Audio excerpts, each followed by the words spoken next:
I won $100 million dollars and wanted to surprise my family at the mansion I built. But at the pool house, I heard my wife whisper, "That stupid old man will give us everything." Then a familiar male voice spoke, a voice that made my heart nearly stop beating. 30 years of trust shattered in a single moment. But they didn't know I had heard it all, and now I would show them the price of betrayal. Hello everyone, thank you for being here. Please comment and share. If you were in this situation, what would you do after discovering the truth? Important note. This is a fictional story for entertainment purposes. Any resemblance to reality is purely coincidental. However, the messages about trust and betrayal in the story carry profound, real-world values. I've always believed you build a life the same way you build a house, one brick at a time with calloused hands, and the stubborn faith that hard work will keep everything standing. My name is Sterling Wade, and for 58 years, that philosophy has been my foundation. I'm a construction contractor here in Nashville, Tennessee, and I've spent my entire adult life building things, homes, businesses, dreams. Some days when I stand on a job site with sawdust clinging to my jeans and the weight of a blueprint in my hands, I feel like I'm exactly where I'm supposed to be. I married Celeste 30 years ago, back when I was still learning the difference between ambition and arrogance. She was beautiful, confident, and she had this way of making me believe I could build empires. We had one daughter together, Paige, and watching her grow up has been the greatest project of my life. 2 years ago, she married Preston Garrett, a finance guy with smooth hands and an easy smile. I'll be honest, I wasn't sure about him at first. He seemed too polished, too accustomed to getting what he wanted without the grit. But Paige loved him, and that was enough for me. Now Paige is just over 6 months pregnant, 26, maybe 27 weeks, and I'm about to become a grandfather. The first time she told me her hand resting on that growing belly, I felt something crack open inside my chest. This baby represents everything I've worked for: legacy, continuity, proof that the Wade name means something solid in this world. My hands tell the story of my life better than words ever could. They're scarred from decades of job sites, a finger that didn't quite heal straight after a framing accident in 98 calluses thick as leather from gripping hammers and 2x4s, permanent grime under the nails that no amount of scrubbing can fix. Celeste used to joke that I could build a cathedral with these hands, and she wasn't entirely wrong. I've built plenty of things: subdivisions in Franklin, custom homes in Brentwood, commercial projects downtown. But more than structures, I've tried to build a life based on values that matter: hard work, loyalty, putting family above everything else. That's why when my phone rang on an ordinary Tuesday afternoon, everything felt like it was finally clicking into place. I was in my truck, parked outside a lumberyard in East Nashville, reviewing next week's supply order. The number on the screen was unfamiliar, but something made me answer. The woman on the other end spoke slowly, carefully, like she was reading from a script designed to prevent heart attacks. "Mr. Wade, this is the Tennessee Lottery Commission. We need to verify some information regarding a ticket you purchased last Thursday." My first thought was spam. My second thought was that I'd somehow gotten tangled up in someone else's mess. But then she said the numbers 614 23 31 42 49, and I remembered. I'd stopped for gas on the way home from a site in Murfreesboro, bought a ticket on a whim because the jackpot had been climbing for weeks, and Paige had joked that someone had to win eventually. "Mr. Wade, I'm calling to inform you that you are the sole winner of the Powerball jackpot.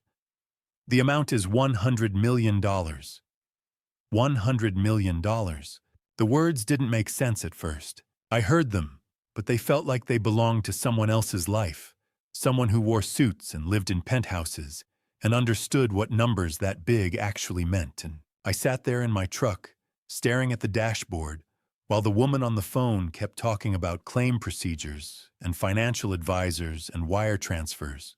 My hands, these same scarred, calloused hands that had built half of Nashville's skyline, started shaking. When I finally hung up, I didn't move for a long time. The afternoon sun was beating through the windshield, and somewhere nearby a horn honked. The world kept turning completely indifferent to the fact that mine had just tilted on its axis. That evening, I drove home with my mind racing.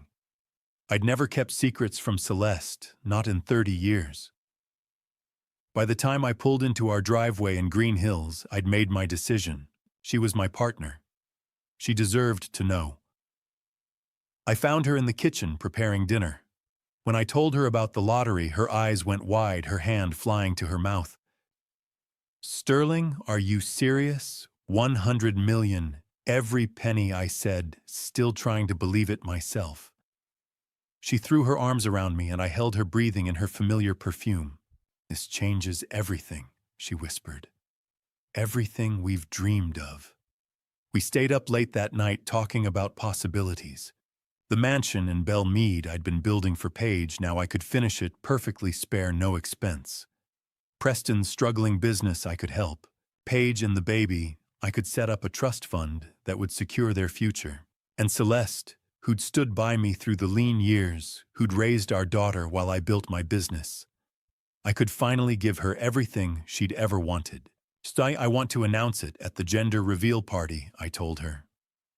"Make it a celebration of new beginnings, the baby and our family's future." Celeste smiled, squeezing my hand. "That's perfect, Sterling. Absolutely perfect."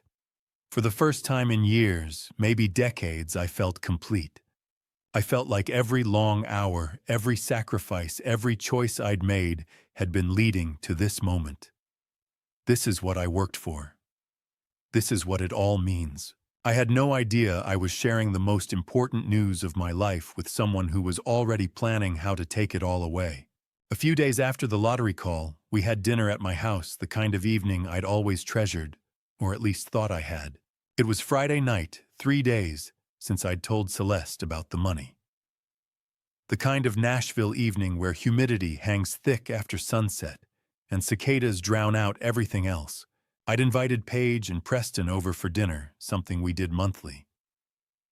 Celeste had prepared her signature pot roast, and the house smelled like comfort and tradition. I sat at the head of our dining table, the same oak table I'd built 25 years ago, and watched my family. Really watched them in a way I hadn't done in years. Maybe the lottery win made me sentimental, or maybe knowing I was about to change all our lives at Monday's party. Either way, I found myself studying the people I loved, most memorizing details I'd somehow stopped noticing. Celeste sat to my right, impeccable as always.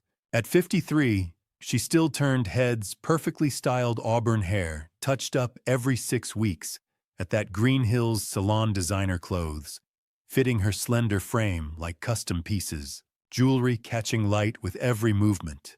Since I'd told her about the money, there'd been something different in her energy, an excitement, an anticipation. I'd thought it was happiness for our family's future. Now I realize I was seeing something else entirely.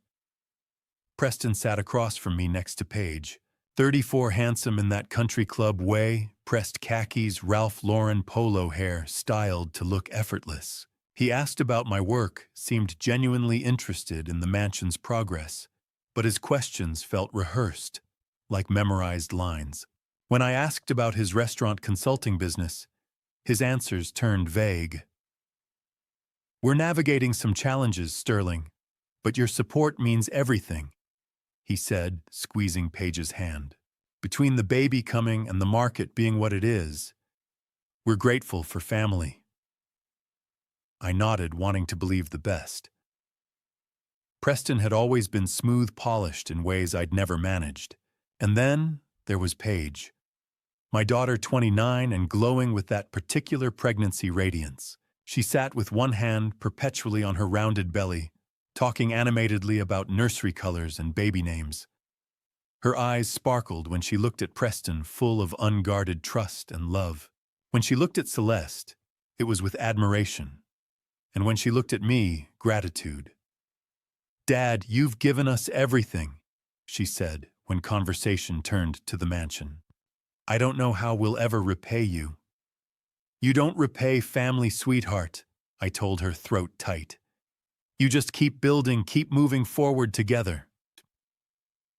When dessert was nearly finished, Celeste's peach cobbler, another tradition, I decided it was time to share part of my news. I have an announcement, I said, setting down my fork. 3 pairs of eyes turned toward me. I finished the mansion in Belmead. It's done, Paige. It's yours, my gift to you and Preston. Silence lasted only a heartbeat before Paige's face crumpled into tears. She pushed back from the table and threw her arms around my neck, her pregnant belly pressed between us. Dad, I can't. It's too much. That house is enormous. I held my daughter, breathing in her familiar shampoo scent, the same brand since high school. Nothing is too much for you, baby girl. Nothing. Preston stood, extending his hand across the table. When I shook it, his grip was firm, almost too firm. Sterling, I don't know what to say. Thank you. This changes everything for us. Celeste smiled at me from across the table, reaching over to touch my forearm. Her fingers were cool against my skin. You're always so generous, Sterling, always thinking of others before yourself. I leaned back in my chair, feeling the warmth of the moment. Actually, there's more. I have another surprise for Monday's party, something that's going to secure all our futures. But you'll have to wait until then. I saw it happen, just a flicker. Celeste and Preston's eyes met across the table, something passing between them that I couldn't quite read. It lasted maybe a second before Preston smiled and raised his glass. To Sterling, he said, the most generous father-in-law a guy could ask for. We all raised our glasses. Paige was still wiping away happy tears. Celeste's smile was perfect, practiced, and I sat there feeling like the luckiest man in Nashville, surrounded by the people who mattered most. I can't wait to see everyone's faces Monday, I said. It's going to be a celebration none of us will ever forget. I'm sure it will be, Celeste said softly, her hand still on my arm. The evening wound down in warmth and laughter. Paige and Preston left around 9, promising to come see the mansion soon. Celeste helped me clear the dishes, humming contentedly. She seemed lighter somehow, more affectionate than she'd been in months. You're a good man, Sterling Wade, she told me as we loaded the dishwasher. The best husband a woman could ask for. I kissed her forehead, my heart full. Just trying to take care of my family. Later that night, as I was getting ready for bed, I heard Celeste on the phone downstairs. Her voice was low, but I caught fragments. Monday, everything's falling into place. Just need to be patient. I figured she was talking to one of her friends about the party, excited to share the news. Why would I think anything else after 30 years' trust wasn't something I questioned? It was as natural as breathing. If I'd been paying closer attention, I might have noticed how Celeste and Preston's eyes found each other when they thought I wasn't looking. I might have wondered why Preston's gratitude felt more like relief. I might have asked myself why Celeste seemed so eager to hear about Monday's surprise, but I'd given my trust completely, 30 years of it, unquestioning and absolute. And absolute trust, I would learn, leaves no room for doubt. A week later, with the gender reveal party just days away, I drove to the Belmead mansion with Howard Bennett, my foreman and oldest friend. It was Sunday afternoon, 8 days before the party. The Nashville sun hung heavy in a cloudless sky, the kind of heat that makes asphalt shimmer and reminds you why Southerners move slow in summer. I'd asked Howard to come with me for one final walkthrough. He'd been my foreman for 20 years, closer than most blood relatives. If there was anyone I trusted to catch what I might miss, it was him. The mansion rose before us, like something out of a magazine, Southern colonial architecture, with white columns reaching 2 stories high, wrap-around porches on both levels, gardens that would bloom spectacularly come spring. The circular driveway curved through ancient oaks, dripping with Spanish moss, It was everything I'd imagined when I first bought this land 5 years ago. I built this with my own hands, Howard, I said, standing beside my truck and staring up at it. Mao, every beam, every corner, every detail. Howard whistled low, shaking his head in that way he did when he was genuinely impressed. Boss, this is the finest work you've ever done. Paige is one lucky girl. We spent the next hour going through the house room by room, checking plumbing fixtures, testing light switches, running water in every sink and shower. Howard took notes on his clipboard, but we both knew this was just ceremony. The house was perfect. I'd made sure of it. Then I noticed something odd. Through the front windows, I could see a silver sedan parked near the side entrance, Celeste's car. My stomach tightened with confusion. She didn't say she'd be here today. Howard glanced over, frowning. Maybe she wanted to see it for herself, surprise inspection. We headed toward the main house, but it was empty. Then I heard voices drifting from somewhere behind the property, near the pool house and garden cottage I'd added last month. They'd been Celeste's idea, a place for guests to stay, when Paige and Preston hosted parties. Howard and I moved toward the sound. As we got closer, I recognized Celeste's voice, clear and distinct, through the afternoon air. The pool house door was cracked open just enough for voices to carry through the gap. I was about to call out to her when I heard another voice. Preston's voice. I stopped cold. Howard froze beside me, his hand instinctively reaching for my arm. Something in the air shifted, that primal instinct that warns you before your mind catches up. What I heard next would shatter everything. Celeste's voice, cold and calculating, in a way I'd never heard before. Sterling's going to announce the lottery money at the party. Once we get him to set up that trust fund for the baby, we drain everything and disappear together. Preston's reply came easy, casual. Your daughter is so naive, Celeste. She actually believes we're the perfect couple. She thinks this baby is going to fix everything. Celeste laughed, a sound I'd never heard in 30 years of marriage, sharp and cruel. I've been trapped in this working-class nightmare for 3 decades, Preston. His dirty hands, his job site stories, pretending to care about his so-called honest work. Hakamita, I deserve so much better than this. We both do. What about Paige? Preston asked. There was no concern in his voice, just logistics. Paige will be fine. She's as stupid as her father. She'll never figure it out until it's too late. Let Sterling play the doting grandfather while we're living in Europe on his millions.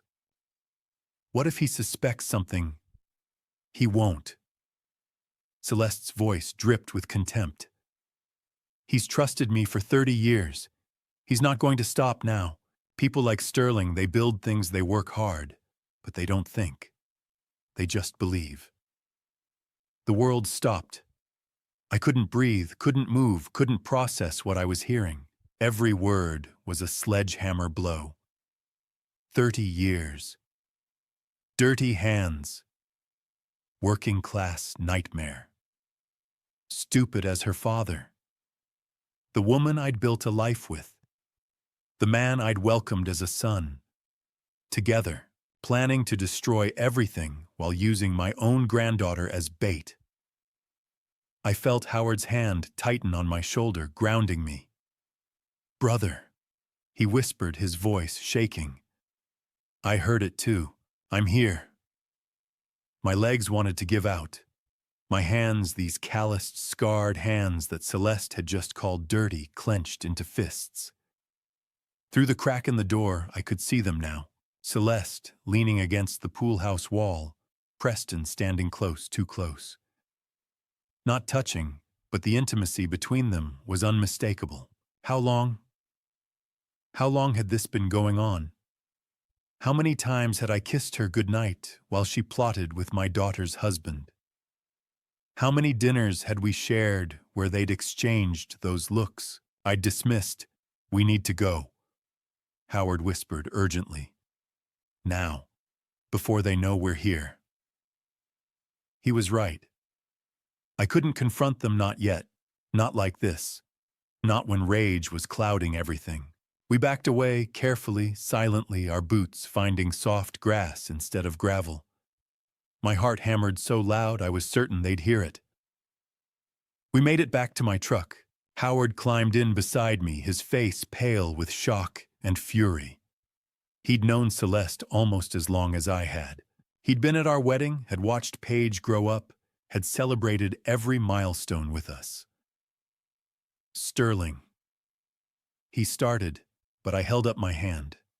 I couldn't talk yet. If I opened my mouth, I'd either scream or vomit or both. I started the engine, my hands shaking on the wheel. Through the rearview mirror, I could see the mansion, that beautiful, perfect house I'd built with love and pride and hope for my daughter's future. The house where my wife was plotting to rob me blind with my son-in-law. The betrayal wasn't just personal. It was everything. My marriage, my family, my trust, my judgment. Every foundation I'd built my life on had just turned to sand. I'd weathered storms before financial crises, business failures, the collapse of carefully laid plans. But nothing could have prepared me for the sound of 30 years crumbling into a lie spoken in my wife's voice inside a house I built with my own hands. Howard drove. I sat silent Nashville streets, blurring past the window, every word I'd just heard, replaying in my head, like an endless loop. I couldn't drive.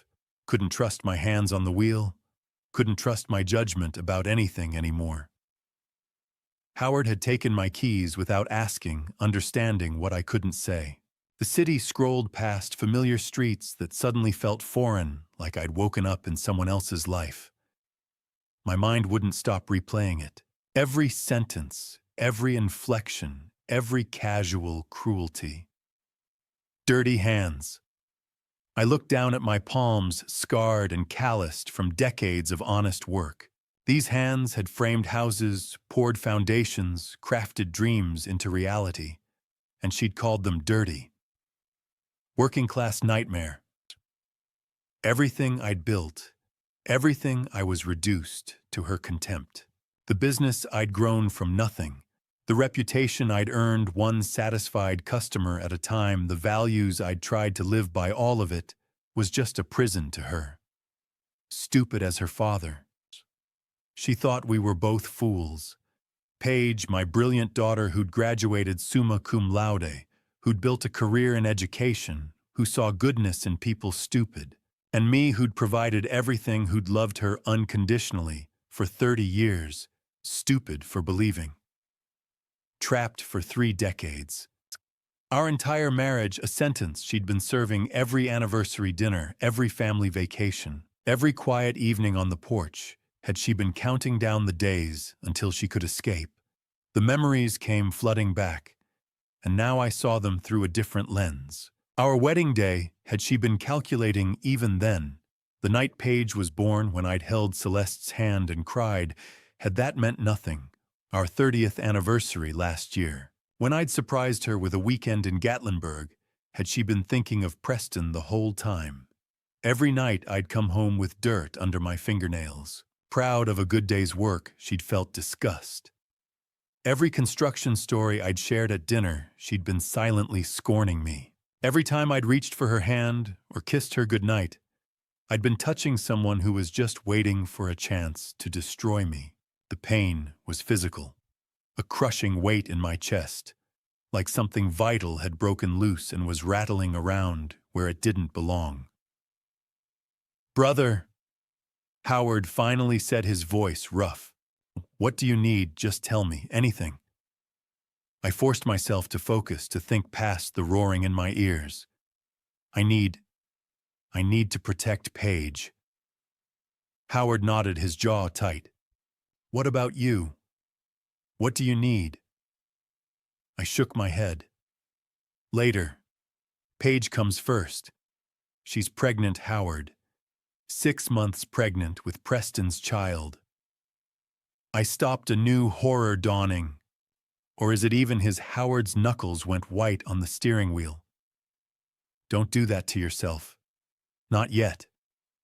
We don't know anything. I said the words bitter. Everything I thought I knew was a lie. He pulled up to my workshop in East Nashville. Not my house because I couldn't face going home yet. Couldn't pretend everything was normal when Celeste walked through the door. The workshop was my sanctuary. The smell of sawdust tools hanging on pegboard walls, blueprints spread across workbenches. This was where I'd always thought most clearly. Howard walked me inside, stood there like he was worried I'd collapse if he left. Maybe I would. I need to make some calls. I told him, my voice steadier than I felt. I need to think. You sure you don't want me to stay? I'm sure. Thank you, Howard. For everything. For being there. He gripped my shoulder hard. 20 years, boss. I'm not going anywhere. After he left, I stood alone in the workshop, surrounded by the tools of my trade. Half-finished projects sat on benches, a custom cabinet for a client in Franklin, a mantel I was carving for Paige's old living room. Evidence of a life that made sense just hours ago. I made my first decision I wouldn't break. Not now. Not when Paige needed me clear-headed and strong. My hands shook as I pulled out my phone. I scrolled through contacts until I found Leonard Parrish, a lawyer I'd known for 20 years, someone who'd handled my business contracts and the occasional property dispute. Someone I trusted. Leonard, it's Sterling Wade. I need an appointment tomorrow morning. It's urgent. I paused, steadying my voice. And I need absolute discretion. Leonard must have heard something in my tone, because he didn't ask questions. 7 a.m., my office. I'll clear my schedule.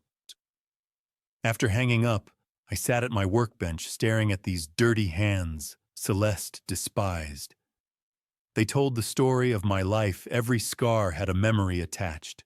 The crooked finger from the framing accident in '98. The burn mark from a welding mishap in 2003.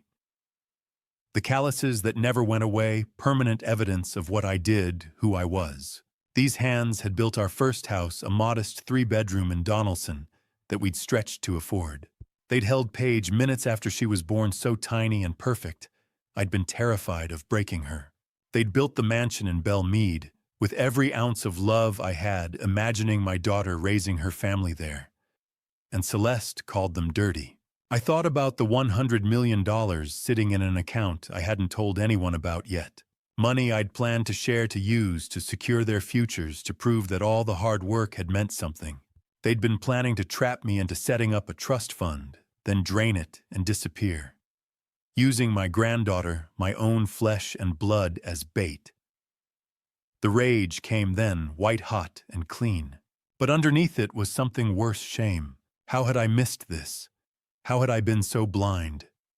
What kind of man doesn't see his own wife's contempt, doesn't notice when his son-in-law is sleeping with his wife? But I pushed the shame down. There'd be time for that later. Right now, I had to think strategically. The party was 8 days away. They were planning to make their move, then probably thinking I'd be so happy and distracted I wouldn't notice details, wouldn't ask the right questions about the trust fund. I wouldn't cry. Not yet.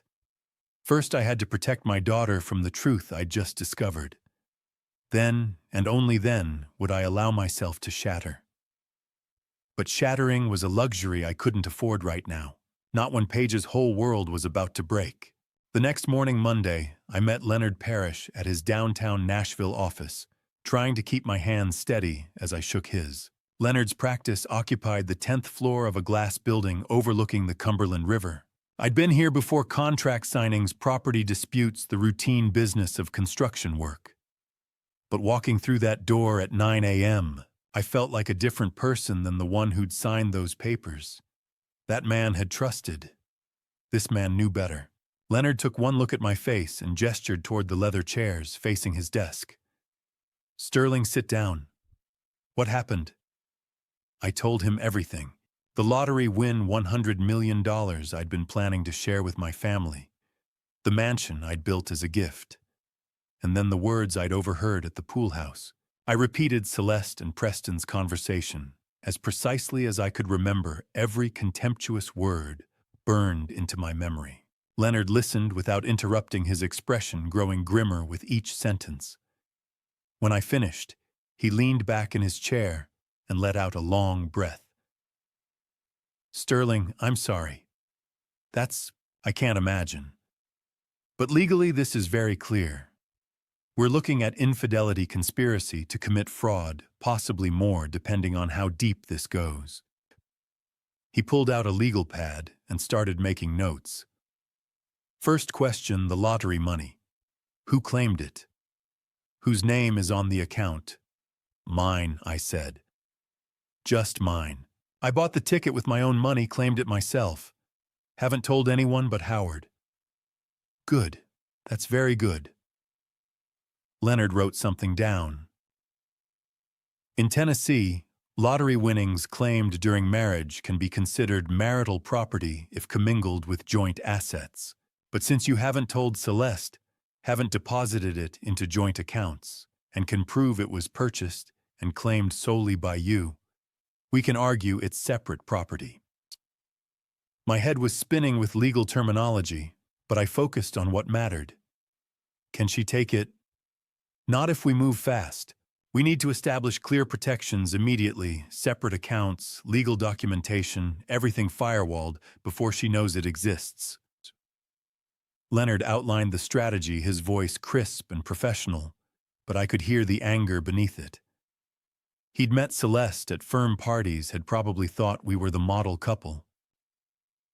Second, we need evidence. More than just your word and Howard's, though having a witness helps tremendously. We need recordings, documentation. Since you own the Belmead property outright, you have legal right to install surveillance equipment. I don't want to spy on my own wife. I said the words feeling absurd even as I said them. Leonard's look was sympathetic, but firm. Sterling, she's already spying on you. She's counting your money, planning how to steal it, using your grandchild as leverage. This isn't about being sneaky. It's about protecting yourself and Paige. He was right. I nodded.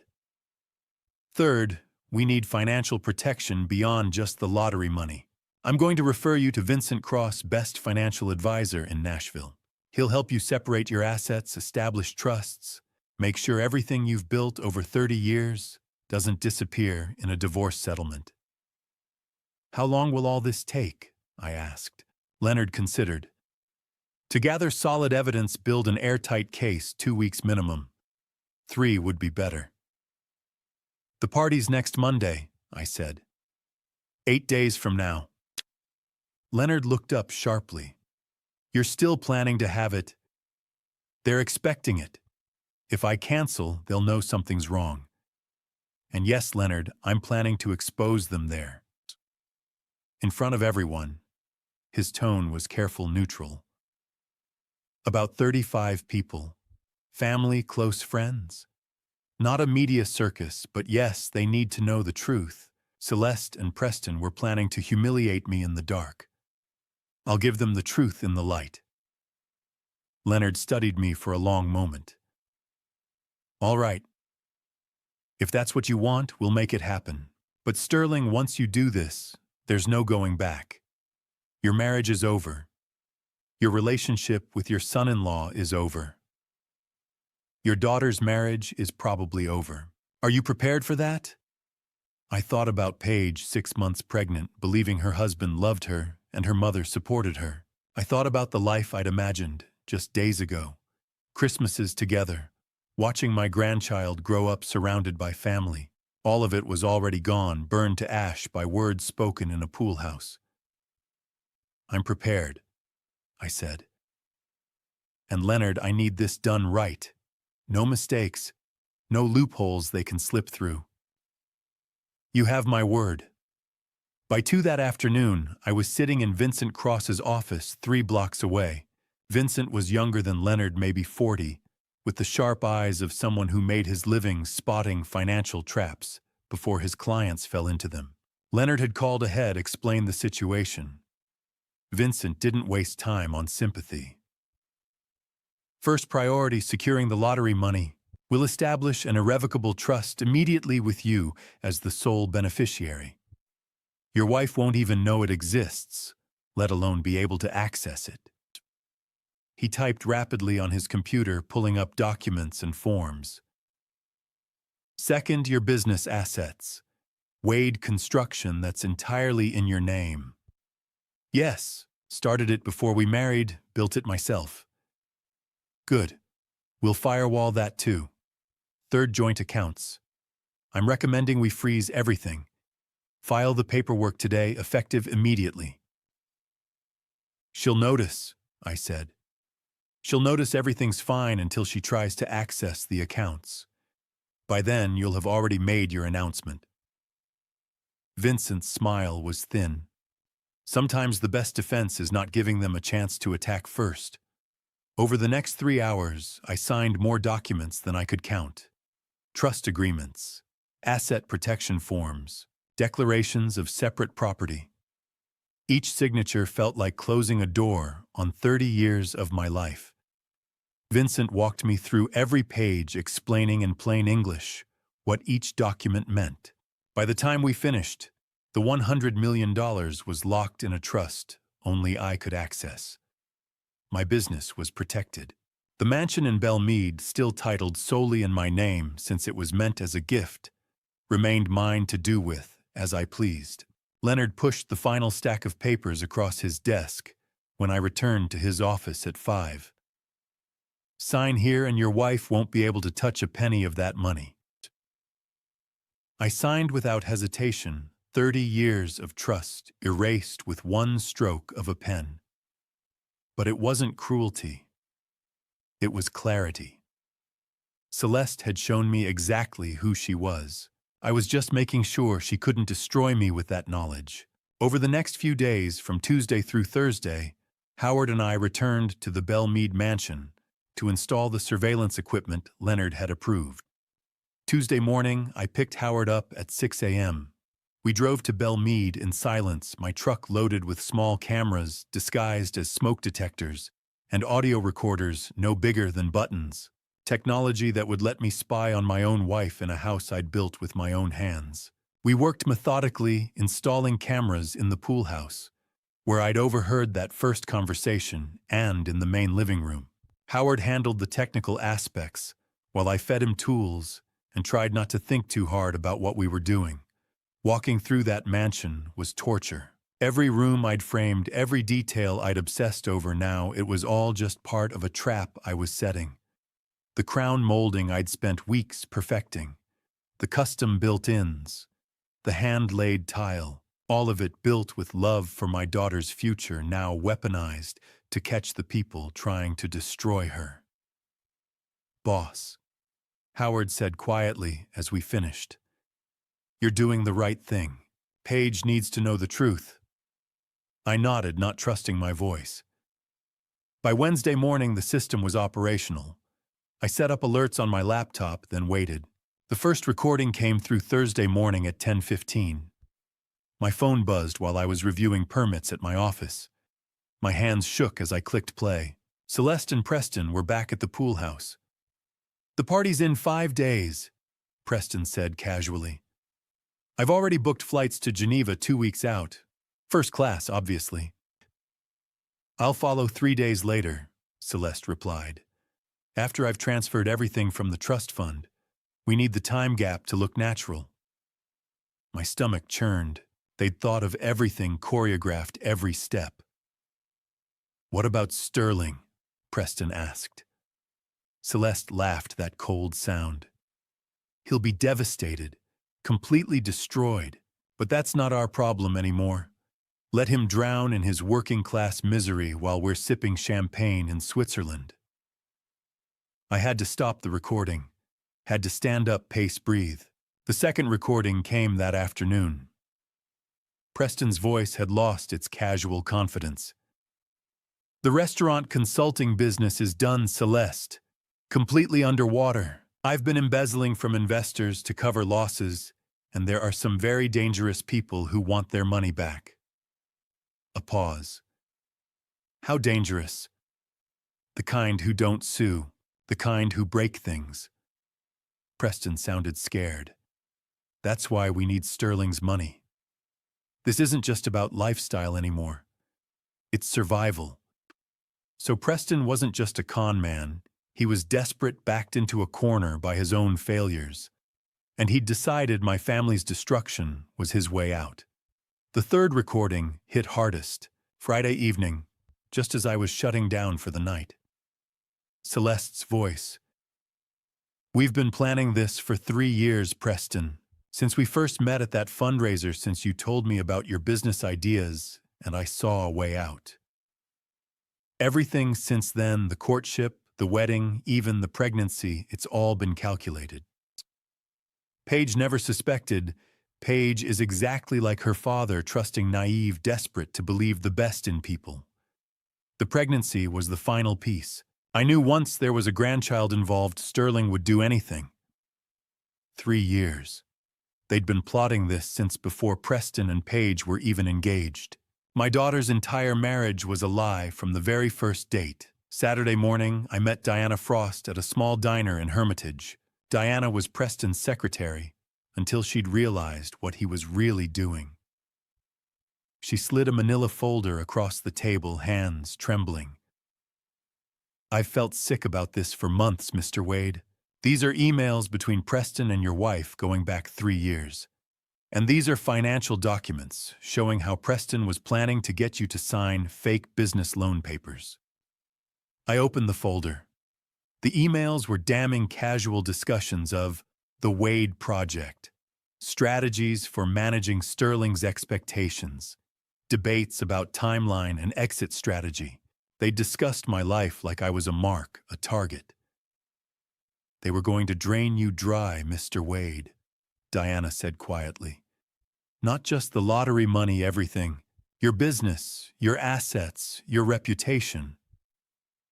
Why are you telling me this? Because Paige deserves better. And because Preston threatened me when I said I couldn't be part of it anymore. I thanked her, took the documents, and drove to my workshop. Howard met me there that evening. I showed him everything, the recordings, the emails, the financial documents. Howard leaned back against my workbench. It's more than enough, Sterling. I know. So what are you going to do? I looked at the laptop screen frozen on a frame of Celeste and Preston laughing together. They looked happy, celebrating their cleverness. I'm going to let them think they've won, I said. Right up until Monday night, the recordings filled my laptop, hours of betrayal documented with chilling clarity. But the hardest part wasn't gathering the evidence. It was deciding when to stop protecting them and start protecting Paige. That line, I realized, had been crossed the moment I heard my wife call me a fool. With the party just days away, I found myself sitting in my truck one evening, parked across the street from Paige's house, watching my daughter through a lit window. It was Friday night, 4 days before the party.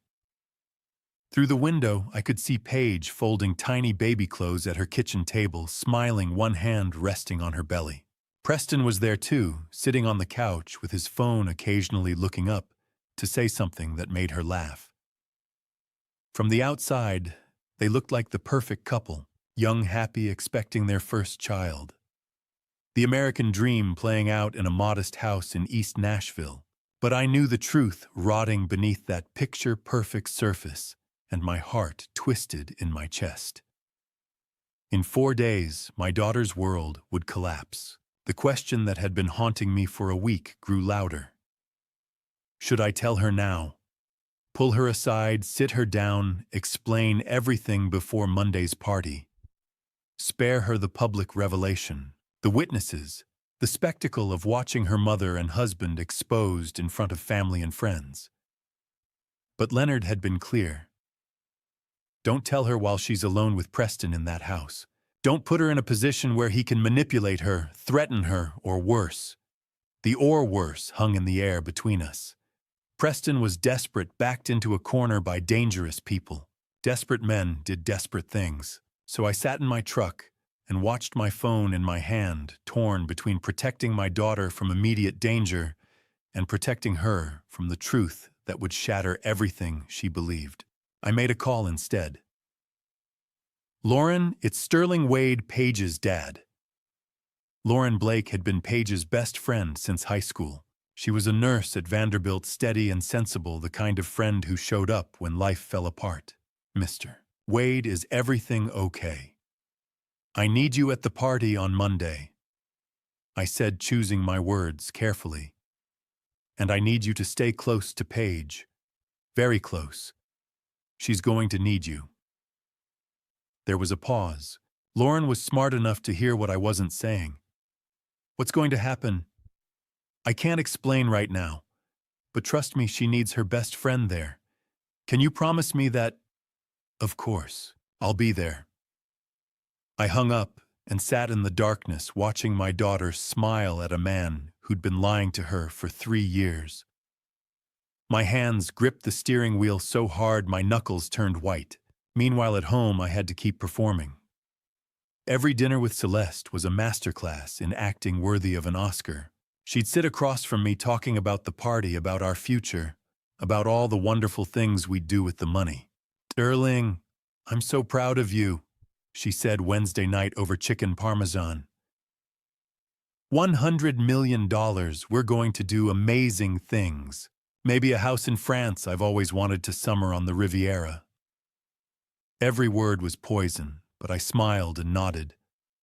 Whatever makes you happy, sweetheart. You've always been so good to me, she said, reaching across the table to squeeze my hand. Her touch made my skin crawl, but I squeezed back, playing the devoted husband one last time. Preston came by Thursday afternoon, ostensibly to help with party preparations.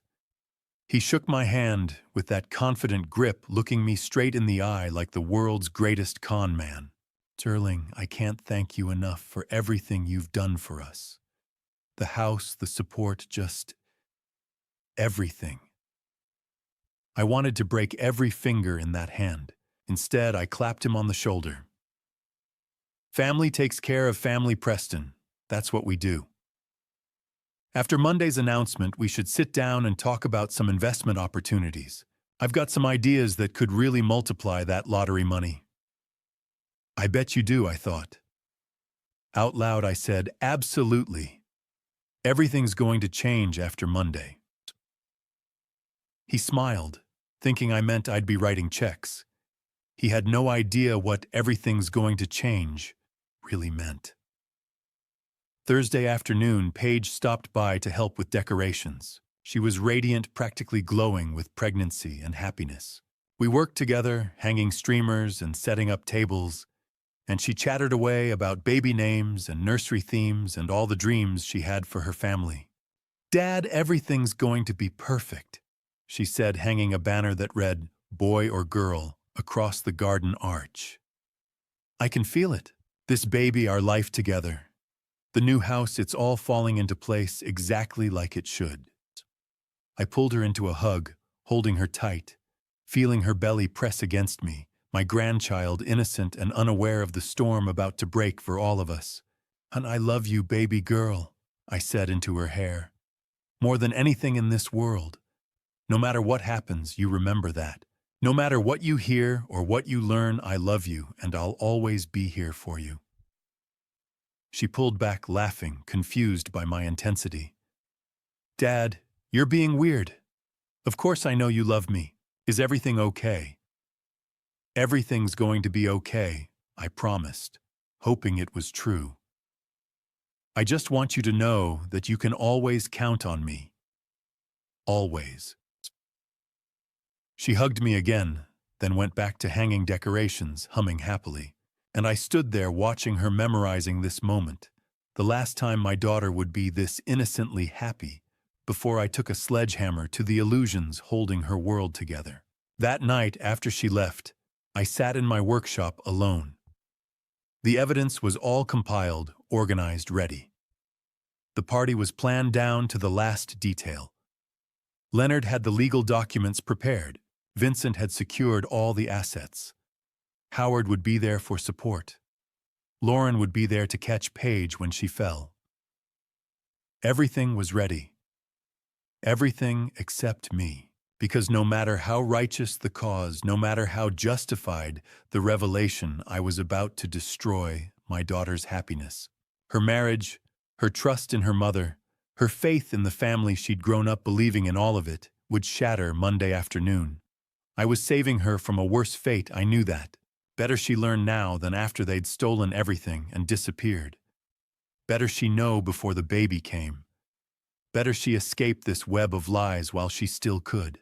But knowing something intellectually and feeling it emotionally are two different things. And I knew that soon, everything my daughter believed about her life would crumble: her mother's love, her husband's faithfulness, the safety of the family she'd grown up trusting completely. I could only pray she was strong enough to rebuild, because she would have to, for herself and for the baby she was carrying. Sunday morning, 2 days before the party, I threw myself into final preparations, needing the distraction of logistics to keep my mind from spiraling into collapse. I focused on details to stay sane. Confirmed catering for 35 guests, barbecue from Martin's Page's favorite. Checked decorations at the Belle Meade mansion, pink and blue balloons, gender-neutral streamers, tables set up in the garden under the oaks. Reviewed the guest list one more time. Family, close friends, people who'd known us for decades. And most importantly, the sound system. I tested it 3 times, making sure the speakers worked perfectly, that the audio would be crystal clear. The irony wasn't lost on me. I was preparing for a celebration that would become an execution. Celeste continued playing the perfect wife, the excited grandmother-to-be. Sunday morning she made pancakes for breakfast, humming while she cooked. I watched her move around our kitchen, the kitchen we'd remodeled together 10 years ago, and saw a complete stranger. "I can't wait for tomorrow," she said, sliding a plate in front of me. "Our whole family together celebrating new life. And your big announcement about the money. Sterling, it's going to be perfect." "Perfect," I echoed, forcing a smile. "That's exactly what it'll be." She kissed the top of my head as she passed, and I had to suppress the urge to flinch. How many times had she kissed me while planning my destruction? How many "I love yous" had been lies? Preston stopped by Sunday afternoon, confident and cocky, a man who thought he'd already won.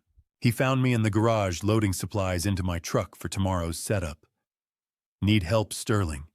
he asked, that easy smile on his face. "I've got it, but thanks." He leaned against my workbench, watching me work. "After tomorrow's announcement, we should sit down and talk about some business expansion opportunities. I've got some connections who could really help multiply that lottery money. Make it work for you instead of just sitting in a bank." I set down the box I was holding, turned to face him. "Absolutely, Preston. Everything's going to change after tomorrow's party." "I'm glad you're open to it," he said. "You've worked hard your whole life. You deserve to let your money work for you now." "You're right," I agreed. "I do deserve that." He had no idea what "everything's going to change" really meant. He thought I'd be writing checks, funding his schemes, bailing him out of whatever mess he'd made with those dangerous people.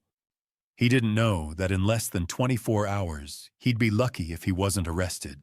Sunday afternoon, I drove Paige to Belle Meade one last time so she could see the mansion before tomorrow's party.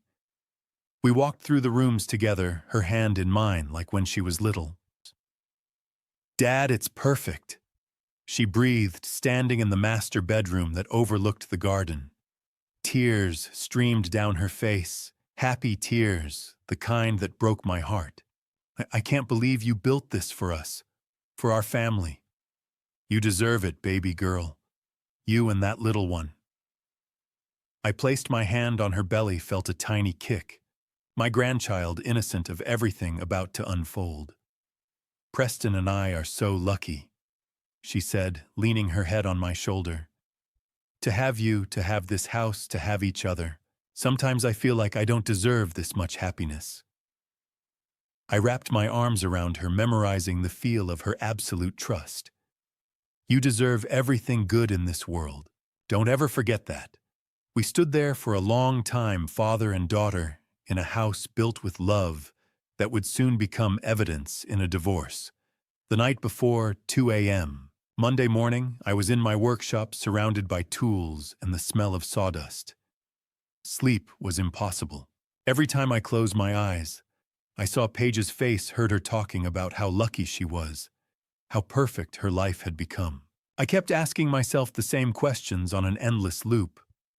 When did Celeste stop loving me? Or had she ever started? Had our wedding day meant anything to her the night Paige was born? When I'd held Celeste's hand through labor, had she been calculating even then? Our 30th anniversary last year, had she already been planning her escape with Preston?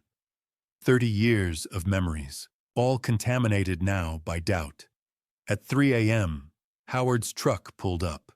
He came in carrying 2 coffees from the all-night diner on Charlotte Pike, set one on my workbench without a word. We sat in silence for a while, just the sound of Nashville's distant traffic and the occasional creak of the building settling. "You ready, brother?"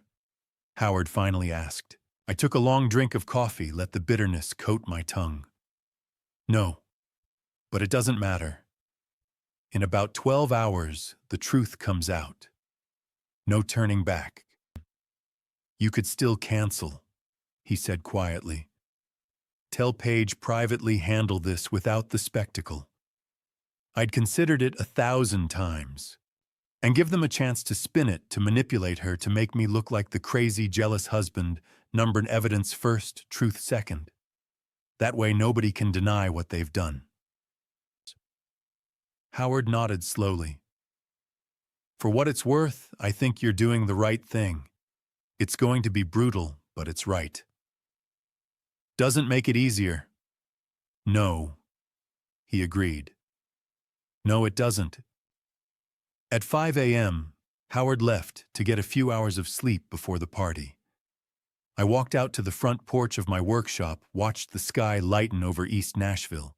The stars faded one by one, replaced by the pink and orange of dawn.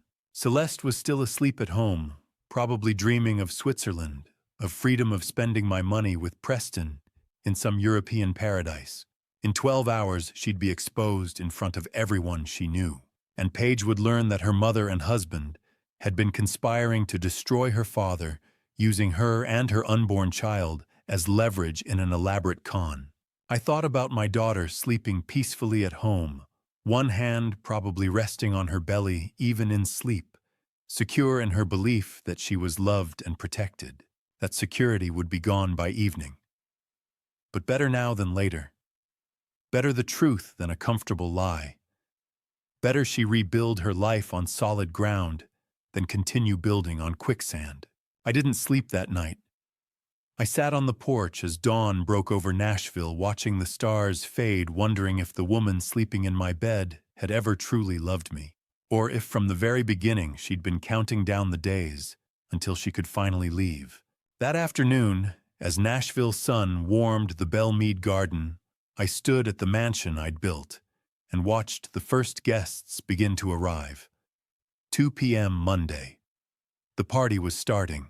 The garden looked perfect, pink and blue ribbons streaming from the oak trees, tables draped in white linen. A banner stretched across the garden arch, reading, "Boy or Girl." The catering staff from Martin's was setting up barbecue stations. The gender reveal cake sat on a center table, white frosting with a question mark, hiding either pink or blue inside.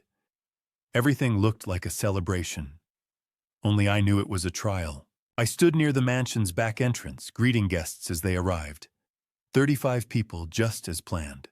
Barbara Sullivan came first, one of Celeste's book club friends, carrying a gift wrapped in yellow paper. Miguel Santos arrived with his wife, both dressed up. Miguel had worked on my crew for 15 years. More construction guys filtered in, men who'd helped build this very mansion. Men who knew what honest work looked like. Howard arrived early, positioning himself near the sound system like we'd planned. He gave me a subtle nod. Everything was ready. At 2:20, Lauren Blake walked through the garden gate. She found me immediately, came over with a hug that looked casual but felt deliberate. "I'm here, Sterling," she said quietly. I'll stay right next to Paige, just like you asked. Thank you, Lauren. She's going to need you. Lauren's eyes searched my face, trying to understand what was coming. Should I be worried? Just be ready to catch her when she falls. 2:30. Paige arrived with Preston. My daughter was radiant in a light blue maternity dress, her belly prominent now at 27 weeks. Her smile could have lit up the whole garden. Preston had his hand on her waist, playing the devoted husband, nodding at guests, accepting congratulations on the baby. They walked toward me together, and I had to steel myself against the wave of protective fury that threatened to break through my careful composure. Dad. Paige threw her arms around me as much as her belly would allow. This is incredible, the decorations, the food, everyone's here. Only the best for my baby girl, I said, holding her tight. Preston extended his hand, that confident smile firmly in place. Sterling, this is amazing. Thank you for doing this for us. I shook his hand, meeting his eyes directly. We ready for the big revelations today? Absolutely, he said smoothly. This is going to be a day we'll remember forever. Yes, I agreed. Yes, it will be. Something flickered in his expression, just for a second, like he'd caught something in my tone. But then Paige was pulling him toward the food tables, and the moment passed. Celeste arrived fashionably late at 2:45, making an entrance as she always did. She wore a cream-colored designer dress that probably cost more than most people's monthly mortgage, her hair perfect, her jewelry catching the sunlight. She was performing her final act, the proud wife, the excited grandmother, the woman who had everything. She made her way through the crowd, greeting guests, accepting compliments, playing her role flawlessly. When she reached me, she slipped her arm through mine, leaned in close. Sterling, darling, this is beautiful. We're so lucky. I looked at her, really looked at her, maybe for the first time in years. Saw through the perfect makeup to the calculation beneath, saw through the smile to the contempt she'd been hiding for who knows how long. Yes, I said softly. We certainly are. She kissed my cheek, lingered just long enough for guests to see us as the perfect couple. 30 years of practice made it look effortless. By 3 p.m., everyone had arrived. The garden was full of laughter and conversation, the smell of barbecue mixing with magnolia blossoms. Kids ran around playing tag. Adults gathered in clusters, catching up on news, admiring the mansion. Howard stood near the sound system, pretending to adjust speakers. Lauren stayed close to Paige, helping her navigate through well-wishers who wanted to touch her belly and share advice. Celeste worked the crowd like a politician's wife, all charm and grace.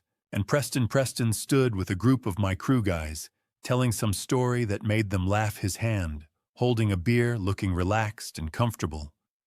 Looking like family. Nobody knew. Not one person in that garden suspected that anything was wrong. They'd come to celebrate new life, to share in joy, to be part of something happy. I watched them all from my position near the mansion steps.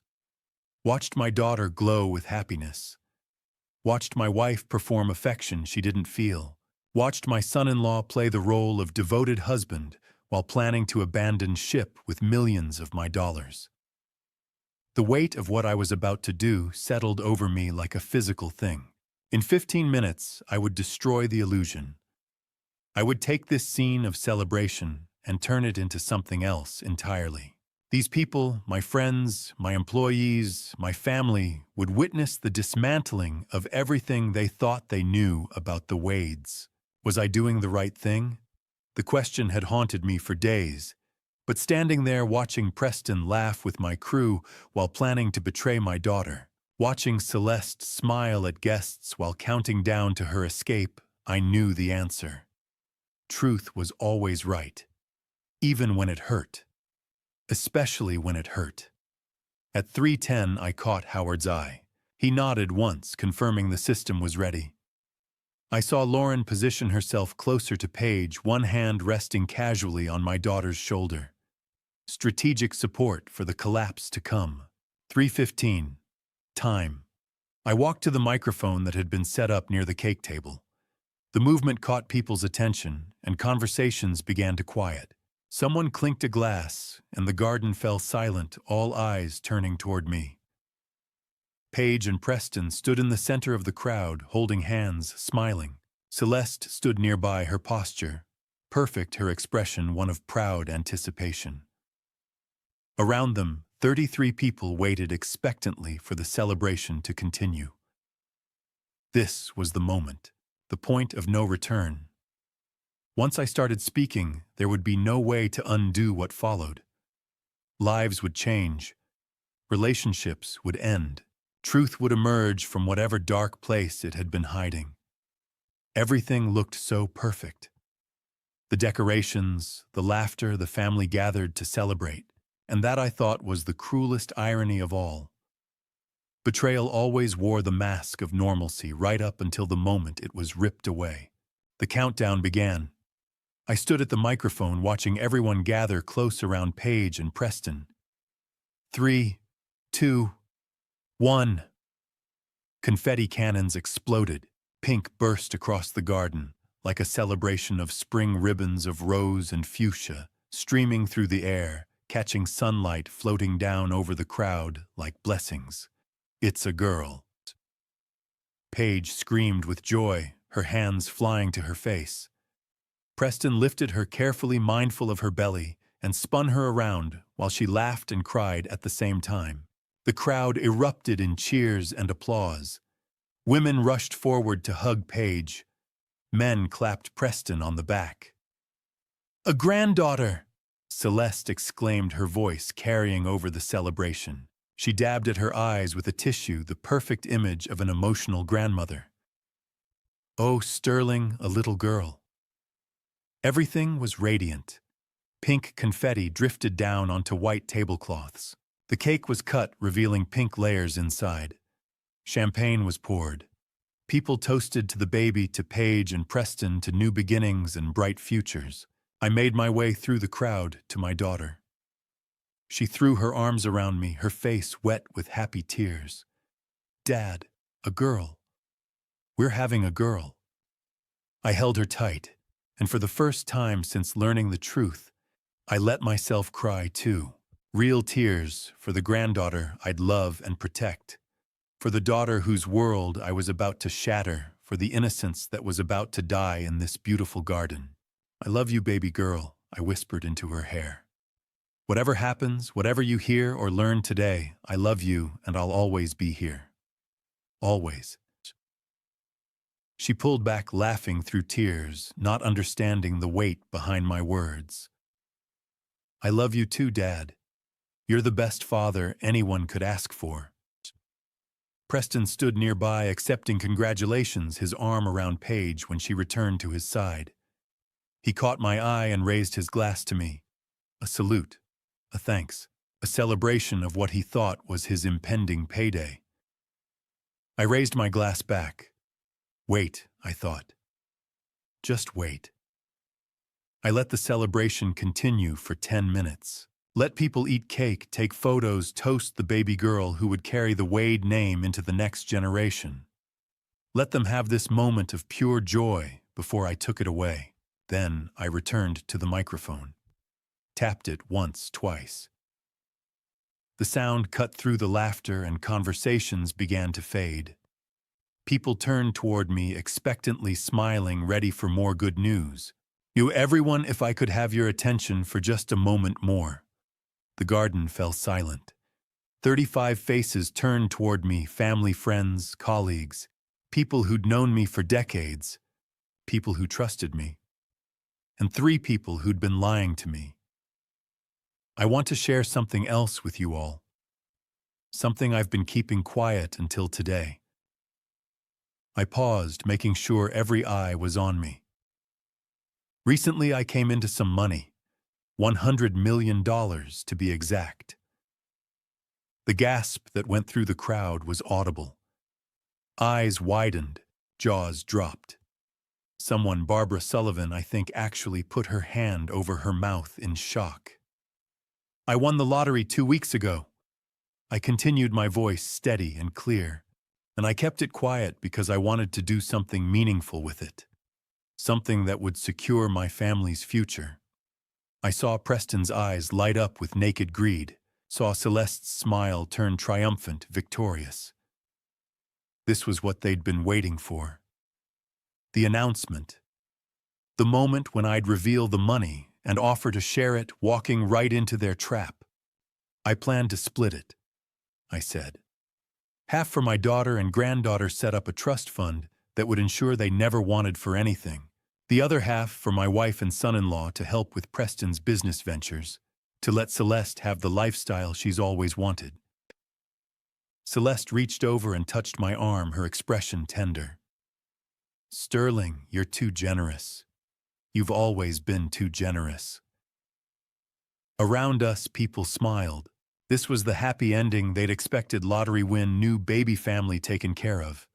The American dream in full bloom. I looked at my wife's hand on my arm. Looked at her face, perfectly made up, perfectly composed. Looked at Preston standing with his arm around my daughter, looking like the picture of success and respectability. I was going to do all of that, I said. The past tense hung in the air like smoke.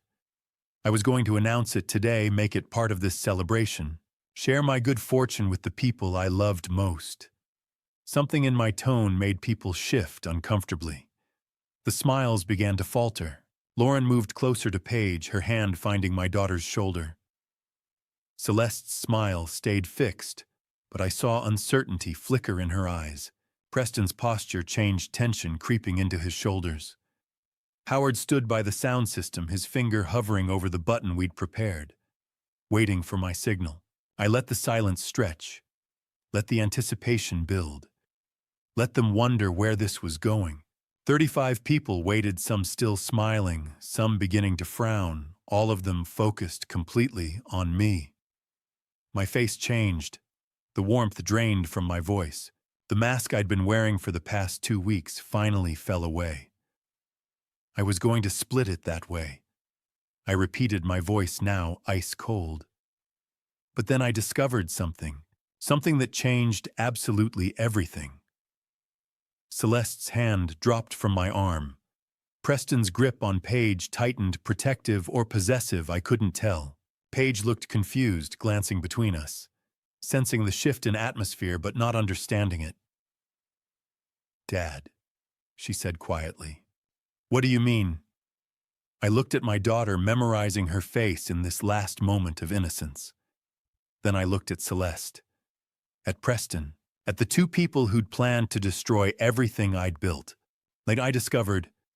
I said each word deliberate and clear, that the two people I planned to share this fortune with have been lying to me, to all of us, for years. Thank you for staying. Comment. And tell me, how do you think this family will react when they hear the recording? A reminder, this story includes fictional elements for entertainment purposes. If you'd like to stop now is a good moment. I continued, my voice calm but cold as winter steel. I want all of you to hear this, because family deserves to know the truth. I held up a small speaker connected to my phone. The device Howard had helped me set up, tested 3 times to make sure it would work perfectly. Around me, 35 people stood frozen, waiting, not understanding yet, but sensing something terrible about to break. This recording was made at this mansion 2 weeks ago in the pool house. Celeste went pale. Actually pale, the color draining from her face despite her careful makeup. Preston took a step back, his arm dropping from Paige's shoulders. "Dad, what?" Paige started. I pressed play. The speakers crackled once. Then Celeste's voice filled the garden, crystal clear and unmistakable. "Sterling's going to announce the lottery money at the party. Once we get him to set up that trust fund for the baby, we drain everything and disappear together." The crowd gasped. I saw heads turn, looking at Celeste, at Preston, trying to process what they were hearing. Preston's voice came next. Your daughter is so naive, Celeste. She actually believes we're the perfect couple. She thinks this baby is going to fix everything. Paige made a small wounded noise that cut through me like a knife. Then Celeste's laugh, that cold, cruel sound I'd heard through the pool house door. I've been trapped in this working-class nightmare for 3 decades, Preston. His dirty hands, his job site stories, pretending to care about his so-called honest work. I deserve so much better than this. We both do. I watched the faces around me. Barbara Sullivan had her hand over her mouth, tears in her eyes. Miguel Santos looked at his own calloused hands, then at me, his expression stricken. My crewmen who'd worked beside me for years stood rigid with shock and growing anger. The recording continued. "What about Paige?" Preston's voice asked. "Paige will be fine. She's as stupid as her father. She'll never figure it out until it's too late. Let Sterling play the doting grandfather while we're living in Europe on his millions." The silence that followed was absolute. Not a breath, not a rustle, not a sound, except that recording playing out the conspiracy in cold, documented detail. Then came the worst part, the part that would haunt me forever. Celeste's voice again. "We've been planning this for 3 years, Preston, since before you even proposed. The courtship, the wedding, the pregnancy, all of it calculated. And Paige made it so easy. She's desperate to believe in love, just like her father." I stopped the recording. The silence in the garden was deafening, oppressive. Pink confetti lay scattered on the ground like the remains of shattered dreams.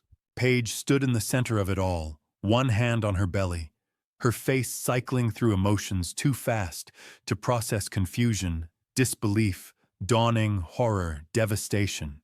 She looked at Preston, her voice barely a whisper. "Tell me it's not true. Preston, tell me that's not real." Preston stood frozen, his mouth opening and closing, no words coming out. His face had gone gray. He looked like a man watching his execution. "Tell me!" Paige screamed, and the sound shattered whatever paralysis had gripped the crowd. Preston backed away, hands raised. "Paige, I can explain." "Explain what? That you never loved me? That our entire marriage was a lie? That you got me pregnant as part of a con?" Her voice cracked on the last word, broke into something raw and agonized. Paige turned to Celeste. Her mother, her face desperate for denial. Mom, please tell me this is some kind of mistake. Tell me Dad got it wrong somehow." Celeste's mask shattered. The perfect grandmother, the devoted wife, the elegant society woman, all of it crumbled, revealing something hard and cold beneath. She looked at Paige with contempt, the same contempt I'd heard in that recording. "You want the truth?" Celeste said, her voice sharp. "Fine. The truth is, I've been suffocating in this middle-class mediocrity for 30 years, watching your father come home covered in sawdust, listening to his boring stories about construction sites, pretending I was proud of his honest work, when all I felt was embarrassment." "You called me stupid!" Paige's voice was shrill, breaking. "Your own daughter, you called me stupid!" She wrapped her arms around her belly protectively, instinctively. Lauren was there instantly, one arm around Paige's shoulders, trying to hold her up as her knees started to buckle. "Get away from me!" Paige shoved at Preston when he tried to reach for her. "Don't touch me. Don't ever touch me again." I moved toward my daughter but stayed near the microphone, needing to finish what I'd started. "I'm sorry, baby girl. I'm so sorry you had to hear it this way. But you needed to know the truth." Around us, the party guests stood in shocked silence. Some were crying. Some looked angry. Miguel and 2 other crew members had moved closer to Preston, their body language threatening. Howard stood ready, watching everything, prepared to intervene if things got physical. Barbara Sullivan was the first to move. She walked straight to Celeste, looked her in the eye, and slapped her across the face. The sound echoed across the silent garden. 30 years! Barbara said, her voice shaking with fury. I've been your friend for 30 years, and you're a monster. Celeste touched her reddening cheek, but her expression remained defiant. I don't owe any of you anything. Not Sterling, not Paige, not this pathetic collection of working class. Stop talking. I said, my voice cutting through hers like a blade. Just stop. You've said enough. Paige looked at her mother, then at her husband, then at me. And in that moment, 7 months pregnant and surrounded by pink confetti and celebration, my daughter understood that she'd been living inside a lie her entire life. The family she trusted, the love she believed in, none of it was what she thought. The gender reveal banner still hung above us, cheerful and bright. The cake sat half-eaten on tables. Champagne glasses held forgotten toasts. And in the center of it all, my daughter's world was ending one revelation at a time. Paige's knees buckled. Lauren caught her just in time, wrapping an arm around her shoulders and holding her upright. I've got you, Lauren whispered. I've got you, honey. Paige was shaking, trembling like she was freezing despite the warm Nashville afternoon. Her hand stayed protectively over her belly, that instinct to shield her daughter, even when her own world was collapsing. Celeste made no attempt to deny anything now. The mask was gone, completely replaced by raw fury. She turned on me, voice sharp and venomous. You think you're the victim here, Sterling? I wasted 30 years of my life smiling through your dirty work clothes and your boring construction stories. I deserved better than this, better than you. You deserved nothing, Barbara Sullivan said, voice shaking. You had a good man who loved you, a beautiful daughter, a comfortable life, and you threw it all away for what? For freedom, Celeste spat, from mediocrity, from his calloused hands and his pathetic pride in honest work. Miguel Santos stepped forward, face tight with anger. Those calloused hands built half this city, lady. Those hands built this mansion you were planning to steal. Preston tried to approach Paige again, hands raised. Paige, baby, please let me explain. Don't call me that. Paige shoved him away with surprising force. Don't touch me. You lied to me for 3 years. Our entire relationship was a lie. It wasn't all a lie, Preston said desperately. I do care about you. You called me naive. You called me stupid. Her voice cracked, tears streaming. Was any of it real? Did you ever love me? Is this even your baby? The last question hung in the air like a bomb. Preston's face went white. Answer her, I said quietly. I think, Preston stammered. You think? Paige's scream was anguished. You don't even know. The guests backed away from Celeste and Preston, creating physical distance that matched their moral revulsion. Some women gathered closer to Paige, forming a protective barrier, the men especially. My crew positioned themselves between me and Preston, their body language making it clear what would happen if he tried anything. I returned to the microphone one last time. My lawyers will be in contact with both of you. Every piece of evidence has been legally documented. The recordings, the emails, the financial documents showing Preston's embezzlement and fraud. It's all logged and ready. I looked at Preston specifically. And Preston, those dangerous people you owe money to, I may have some contact information I'm willing to share. Preston's face went from white to green. I turned to Paige, gently taking her arm. Baby girl, you and your daughter are coming home with me. Right now. Everything I have is yours. The mansion, the business, the money, all of it. Dad, Paige looked lost a child again, despite being 29 and pregnant. I don't understand. How could they? I know, sweetheart, but we're leaving now. Preston moved toward us. Paige, you can't just... I turned on him with a look that stopped him cold. Stay away from my daughter. Don't call her. Don't come to the house. If you come within 100 yards of her, I'll have you arrested. Preston backed away, his confidence completely shattered. We began walking toward the garden exit, Lauren supporting Paige on one side, me on the other. The guests parted for us, their faces showing respect, sympathy, tears. Barbara hugged Paige as we passed. Miguel squeezed my shoulder. Behind us, Celeste's voice rang out shrill and desperate. You can't just walk away, Sterling. That money is half mine. I have rights. I didn't turn around, just kept walking with my daughter toward the truck. Sterling! Celeste screamed. You bastard! You self-righteous, pathetic... Howard's voice cut through hers.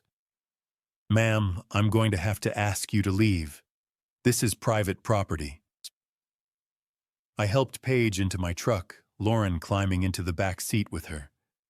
Paige was still crying silent tears that just kept coming. Lauren held her hand, whispered comfort. Howard jogged over to my window. I'll clean up here, boss. You take care of your daughter. Thank you, brother, for everything. That's what family does, he said. I started the truck. In the rearview mirror, I could see the mansion, that beautiful structure I'd built with love now forever tainted. Could see pink confetti scattered like fallen petals. Could see guests dispersing in shocked silence. And I could see Celeste standing motionless in the center of it all, surrounded by the wreckage of 30 years of lies. Paige looked back through the rear window as we drove away, watching her mother become smaller. When we turned onto the main road and the mansion disappeared, she finally spoke. You used to tell me, baby girl, anything built on lies will never stand. I never really understood what you meant. Her voice was hollow. I understand now. I reached over and squeezed her hand. We'll build something real, sweetheart. Something true. It'll be harder, but it'll be solid. I promise you that. As my truck rolled away from the mansion I'd built with my own hands, Paige stared back at her mother, standing motionless in the garden, surrounded by pink confetti and the rubble of 30 years of deception.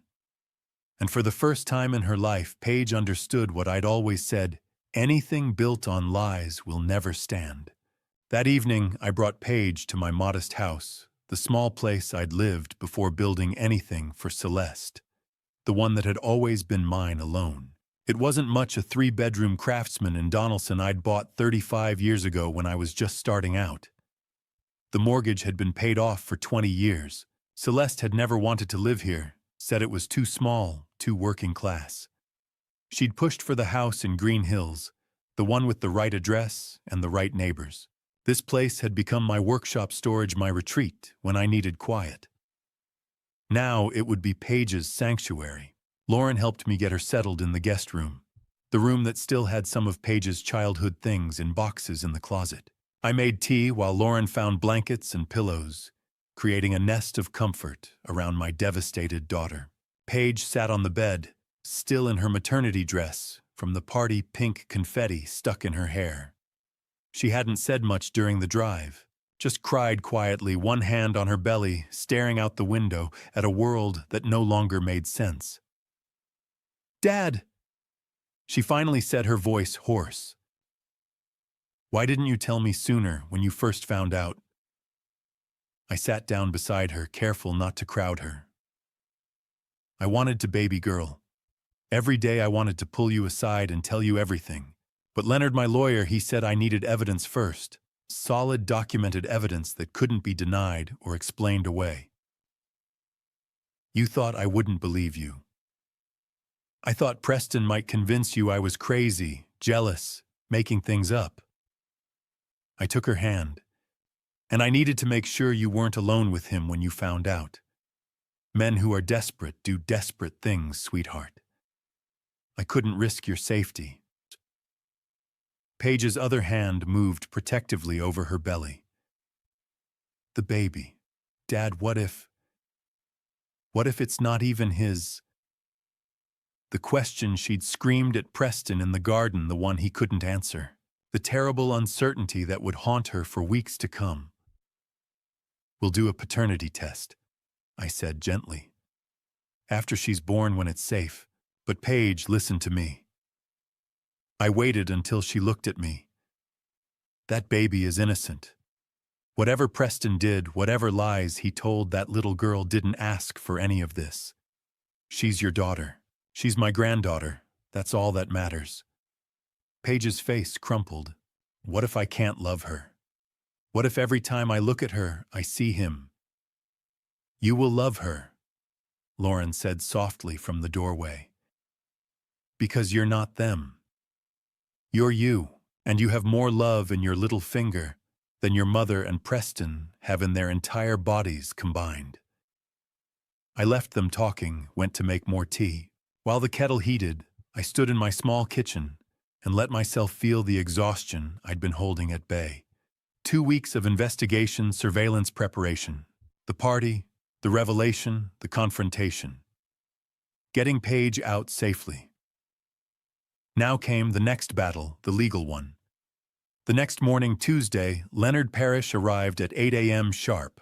I'd called him the night before, told him to come by. We sat at my kitchen table, me, Leonard, and Howard, who'd shown up with coffee and pastries from the bakery on Gallatin Pike. First things first, Leonard said, spreading documents across the table. We file for divorce. 2 of them yours from Celeste and Paige's from Preston.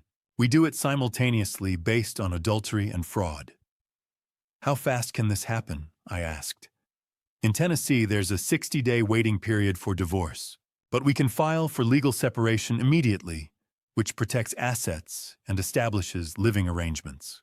Given the evidence, the recordings, the emails, the financial documents, this should be straightforward. And the prenup I'd signed 130 years ago, Celeste's father's insistence. I'd never thought about it since. Leonard smiled grimly. Best decision you ever made, even if you didn't know it at the time. That prenup has an infidelity clause. If either party commits adultery, they forfeit all claims to marital assets and alimony. Between that and the lottery money being solely in your name, Celeste walks away with nothing. Good, I said flatly. What about Preston? Howard asked. That son of a... He glanced at me. What happens to him? Preston's more complicated. Leonard pulled out another set of documents. He's committed fraud, embezzlement from his investors' conspiracy to commit theft. We have enough evidence to press criminal charges. But, he paused, we have another option. What option? We offer him a deal. He signs away all parental rights to Paige's baby, agrees to a restraining order, leaves Nashville permanently, and we don't press charges. I looked at Leonard. You think he'll take it? He's desperate and scared. Those dangerous people he mentioned in the recordings, they're real. He's into some serious debt with some very serious people. If we press charges, he goes to jail. If we don't, he has a chance to run and maybe survive. I want him gone, I said. Completely gone from Paige's life and my granddaughter's life. If that means letting him run, so be it. What about Celeste? Howard asked. Celeste gets nothing, Leonard said. No money, no property, no alimony. She'll probably have to move in with her sister in Memphis. The house in Green Hills is in your name, Sterling. The cars, the accounts, all protected under the prenup and separate property laws. We spent the next 2 hours going through documents, strategies, timelines. Leonard would file the paperwork by end of business today. Preston would be served tomorrow. Celeste by the end of the week. After Leonard left, Howard stayed behind helping me make lunch. Paige emerged from the guest room around noon, looking exhausted but steady. We ate sandwiches in the small kitchen, not saying much, just being present for each other. That afternoon, while Paige napped, I checked on her through the half-open door. She lay on her side, one hand resting protectively on her belly. Awake, I realized, not sleeping, just staring at the wall. I didn't disturb her, but I could see her face in profile, the set of her jaw, the dryness of her eyes, the determination beginning to replace the devastation. And I knew, somehow, I knew she was making a choice about that baby. Whatever she decided, I would support. But I'd already seen it, she was choosing to fight. For herself and for her daughter. In the weeks that followed, as Paige's pregnancy progressed into its final stages, the legal machinery began to turn slowly at first, then gathering momentum. The restraining orders were issued within 48 hours. Celeste was prohibited from contacting me or Paige from coming within 500 feet of my house. Preston received the same order plus additional restrictions regarding Paige specifically. That didn't stop them from trying. Celeste called constantly. The first week my phone lit up with her number dozens of times a day. The voicemails cycled through denial, anger, bargaining, and eventually desperate pleading. I deleted everyone without listening. When she started texting, I blocked her number entirely. She showed up at my house once, 3 days after the party. Howard was there doing repairs on my porch. He told me later how she'd pulled up in her Mercedes and demanded to see Paige. I told her to leave, Howard said. She tried to push past me, actually put her hands on me. What did you do? Called the cops. She was gone before they arrived, but it's documented. Violation of the restraining order. Preston tried a different approach. He sent emails to Paige, long, rambling messages, shifting between apology and justification, claiming he really did love her and explaining why he'd had no choice but to lie. Paige showed me the first one. Her hands shaking, then blocked his email address. He says he was going to tell me the truth, she said, voice hollow. After the baby was born, he says my mother pressured him into the whole thing. Do you believe him? No. She deleted the email. He had 3 years to tell me the truth. He chose the lie every single time. Diana Frost provided a sworn affidavit detailing everything she knew about Preston's financial fraud. The documents proved he'd embezzled over $200,000 from investors' money he'd claimed went into restaurant consulting deals that never existed. The money had gone to pay gambling debts and stay ahead of people who would hurt him if he didn't pay. Those dangerous people he mentioned, Leonard explained. They're real. Preston owes money to some very serious individuals. That's why he was so desperate for your lottery money. He wasn't just being greedy. He was trying to survive. I don't care, Paige said flatly. She was 7 months pregnant now, her belly prominent. He used me. He used my baby.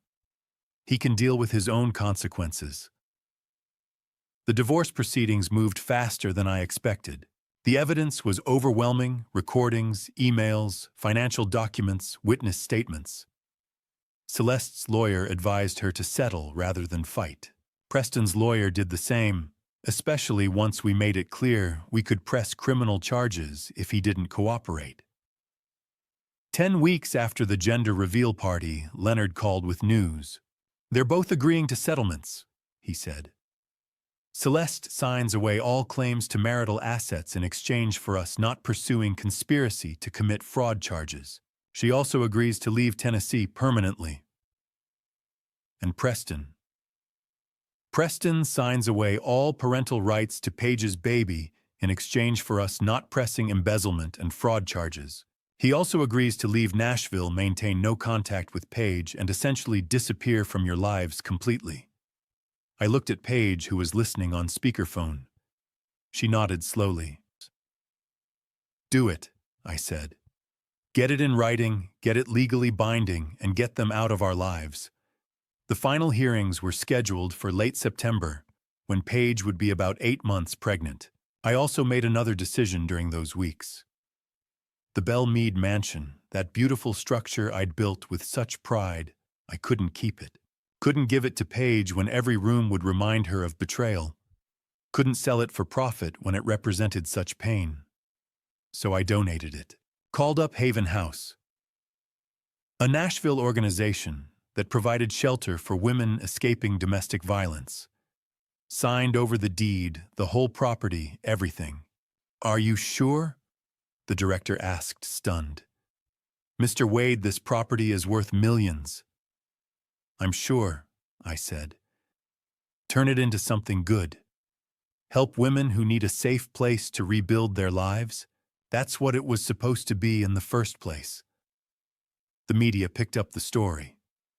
Nashville contractor donates mansion to domestic violence shelter. They didn't know the full story, the lottery, the betrayal, the gender reveal that turned into an execution. They just knew a wealthy man had done something generous. I didn't correct them. The truth was too personal, too raw. On the day of the final hearings, Paige and I stood outside the courthouse watching through the windows as Preston and Celeste sat in their separate courtrooms, signing papers that severed them from a family they'd never truly valued. Celeste looked smaller, somehow diminished. Without the perfect clothes and jewelry and status she'd craved, she was just a woman who'd gambled on betrayal and lost. She was moving to Memphis to live with her sister, who'd made it clear the arrangement was temporary and unwelcome. Preston looked scared. Signing away his parental rights meant walking away from fraud charges, but also walking away from any protection from those dangerous people he owed. I heard later he'd moved to Atlanta, then disappeared. Maybe he found a way to pay his debts. Maybe he didn't. I didn't care enough to find out. When is it over? Paige asked, watching them through the glass. The legal part, yes. The rest. I put my arm around her shoulders. The rest takes time. She leaned against me, one hand on her belly where her daughter kicked. Justice doesn't always feel like I thought it would. What does it feel like? Like freedom, she said softly. Just freedom to start over, cleanly. Justice, I thought, watching them sign away their rights doesn't always look like revenge. Sometimes it just looks like freedom. The freedom to begin again without the weight of lies holding you down. 10 weeks after the gender reveal party that turned our world upside down, right on her due date, Paige went into labor at 3:47 on a Tuesday morning. I'd been sleeping lightly for days waiting for this moment. Her room was just down the hall from mine, and I heard her gasp, heard the shuffle of feet, then her voice calling out softly, "Dad, Dad, it's time." I was dressed and moving before I was fully awake. Found her in the hallway, one hand braced against the wall, the other cradling her belly. Her face was pale but determined. How far apart are the contractions? 6 minutes. I've been timing them for the past hour. Why didn't you wake me sooner? I wanted to be sure. She managed a small smile. Khan didn't want to drag you to the hospital for false labor. I grabbed her hospital bag, packed and ready by the door for 2 weeks, and helped her to the truck. Called Howard and Lauren on the way. By the time we pulled up to Vanderbilt Medical Center at 4:15, they were already in the parking lot waiting. How's she doing? Lauren asked, taking Paige's other arm as we walked toward the entrance. She's tough, I said, watching my daughter breathe through another contraction. Always has been. The labor was long. Hours that stretched into an eternity, watching Paige endure pain I couldn't fix or share. Lauren stayed by her side the whole time, coaching her breathing, holding her hand, being the support she needed. Howard and I waited in the hallway, pacing, drinking terrible hospital coffee, not saying much. You doing okay, boss? Howard asked around noon. Just thinking about all the ways this could have gone differently. If I hadn't stopped for gas that day. If I hadn't bought that lottery ticket. If I'd never found out the truth. You think she's better off not knowing. I watched through the small window as Lauren helped Paige shift positions, as my daughter's face contorted with another contraction. No, truth always wins in the end. Lies might feel comfortable for a while, but they rot everything from the inside. Better to tear the house down and rebuild on solid ground than keep living in something that's falling apart. At 5:17 that evening, after 13 and a half hours of labor, I heard a sound that changed everything. A cry thin and sharp and absolutely perfect, the cry of a newborn taking her first breath. "It's a girl!" The nurse called out, though we'd known that for months. But hearing it now in this moment made it real in a way the pink confetti never had. A few minutes later, the door opened. The nurse appeared holding a tiny bundle wrapped in a hospital blanket. She looked at Paige, then at me. "The mother says grandfather holds her first," she said with a warm smile. I looked at Paige through the doorway. She was exhausted, sweaty tears streaming down her face. But she was smiling, the first real smile I'd seen since that terrible afternoon in the garden. She nodded at me. My hands were shaking as I reached for the baby. The nurse placed her carefully in my arms, adjusting my hold, making sure I supported her head properly. And then I was looking down at my granddaughter for the first time. She was so small, perfect tiny features, a dusting of dark hair, eyes squeezed shut against the bright hospital lights. Her little fingers were curled into fists, and when I touched one gently, those tiny fingers opened and closed around my rough, calloused index finger, holding on with surprising strength. "Hello, sweetheart," I whispered, my voice breaking. "I'm your papa. I'm so glad you're here." The tears came then, the kind I'd been holding back for weeks. Happy tears this time, not the grief and rage and betrayal that had fueled me through the revelation and its aftermath. These were different, pure and clean and full of hope. "She's beautiful, Paige," I called into the room. "She's absolutely perfect." They let me hold her for a few more minutes before taking her back to Paige. I watched through the window as my daughter held her baby for the first time, watched Paige's face transform with wonder and love and fierce protectiveness. Lauren came out a few minutes later, wiping her own tears. "She wants you to come in now." I walked into the recovery room. Paige was propped up in bed, the baby cradled against her chest, and the look on her face was something I'd carry with me for the rest of my life. Despite everything she'd been through, the betrayal, the devastation, the collapse of everything, she thought she knew she was whole again. Different than before, but whole. "Dad, meet Emma Grace Wade," Paige said softly. "Wade, not Garrett. My name. The name I'd built my life on, the name that meant something solid and true. You're giving her my name. She's ours, Dad. Wade is who we are. It's the family she belongs to, not Preston's, not Mom's. Ours." I sat carefully on the edge of the bed, looking down at this tiny person who represented both the worst and best of humanity. Born from lies and betrayal, carried through pain and revelation, but held now in unconditional love. "Emma Grace," I said, testing the name. "It's perfect. She's perfect." "I couldn't have done this without you," Paige said quietly. "The party, the truth, all of it.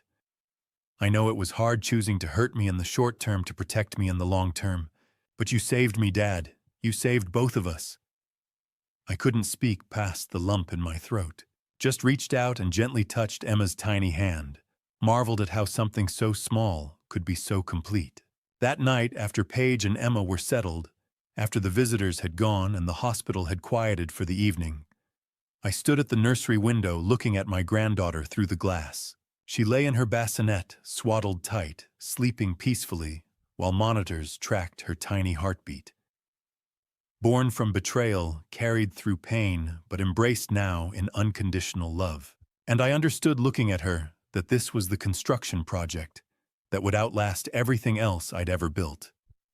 Not houses or mansions or businesses, but family. Family built not on blood or obligation, but on love that chose to stay.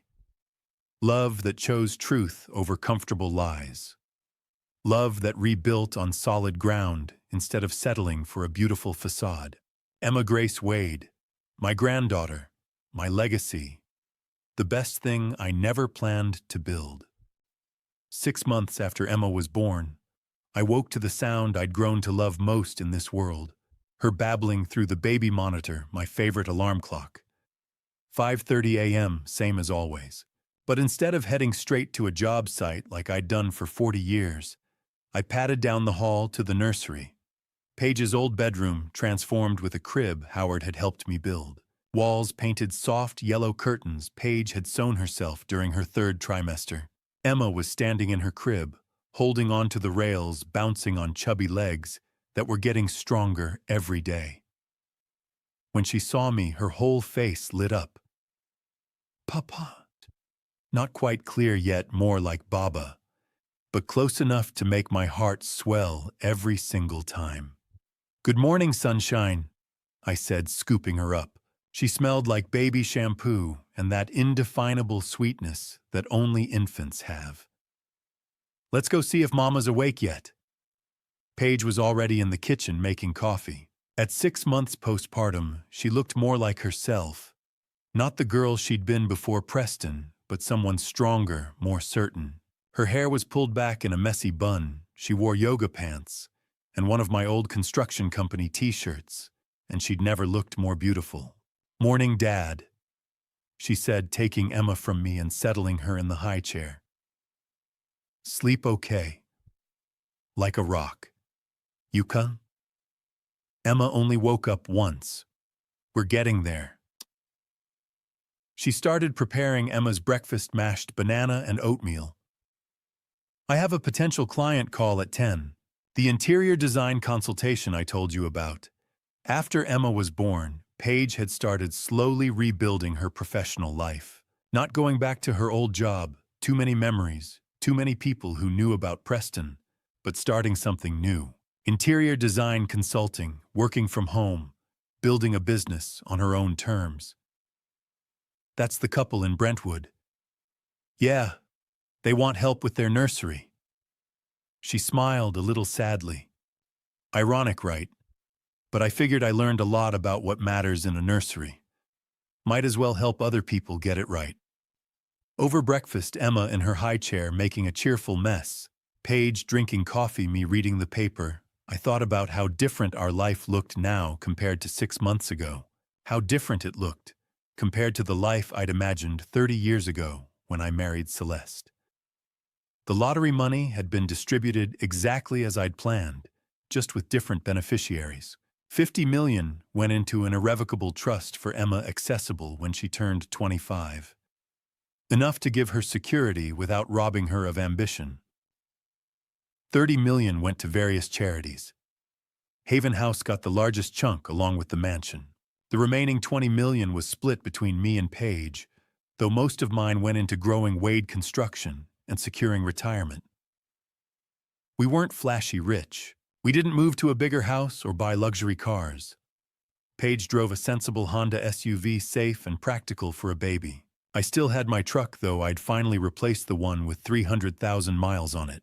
The house in Donaldson was paid off, modest but comfortable, filled now with baby gear and the kind of chaos that comes with a 6-month-old. The community had wrapped around us in ways I never expected. Miguel's wife, Rosa, brought food every Sunday, homemade tamales, enchiladas, rice, and beans.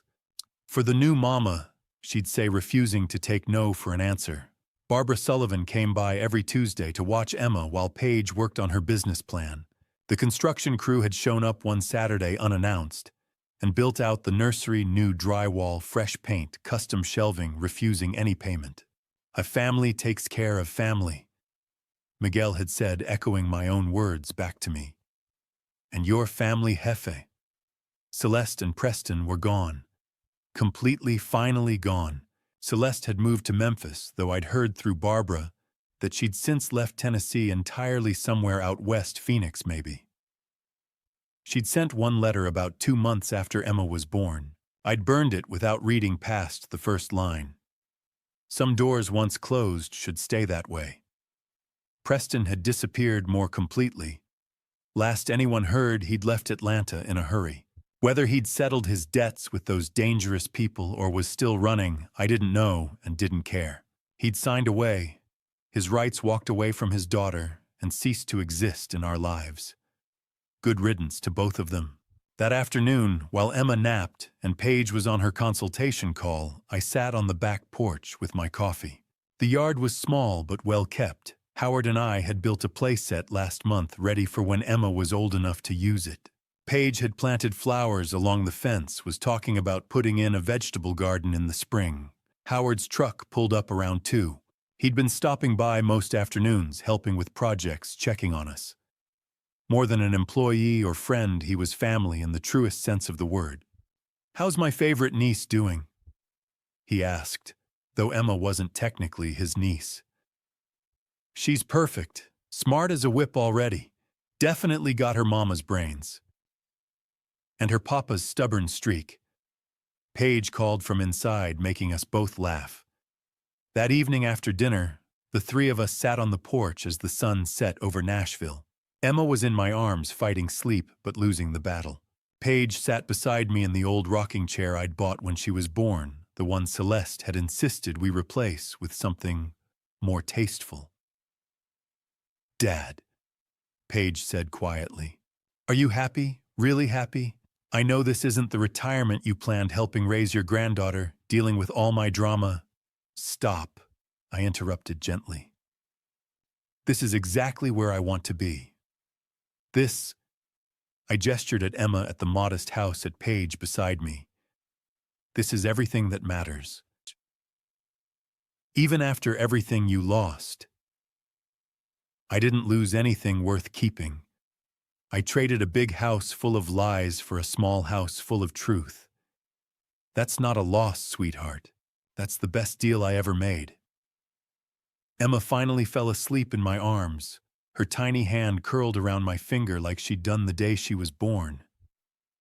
Paige rested her head on my shoulder, and we sat there in the gathering dusk, listening to crickets, watching the stars emerge. Life didn't look like I'd imagined 30 years ago when I married Celeste, when I dreamed of building an empire. It looked smaller, quieter, more modest, but every moment felt real. Every laugh, every hug, every "I love you" meant exactly what it said. And that I'd learned made all the difference in the world. That evening, after putting Emma down in her crib, Paige and I brought peach tea out to the porch and settled into the rocking chairs under stars that were just beginning to appear. The crickets were singing their evening song. Emma's baby monitor sat on the small table between us, transmitting the soft sound of her sleeping breaths. "Dad," Paige said after a while, her voice quiet, "can I ask you something? Anything, sweetheart. Do you hate her mom, I mean? After everything she did, do you hate her?" I took a long drink of tea, considered carefully. "I'm angry. I'm hurt. But hate? No, I don't hate her." "How?" Paige's voice cracked. "Why, she called you stupid. She spent 30 years lying to you." "Because hate would let her take even more from me than she already has," I said. "Hate eats you from the inside out. Your mother made her choices. She has to live with the consequences. But I don't have to carry that weight." "I'm still so angry," Paige admitted. "Every day. Sometimes I look at Emma and I'm furious that Mom will never know her. That's her loss, not ours. She traded something real for something hollow." Paige was quiet for a moment. "What if Emma looks like him, Preston? What if she has his eyes?" "Stop," I interrupted gently. "Emma might have Preston's eyes or his hair. Genetics are genetics.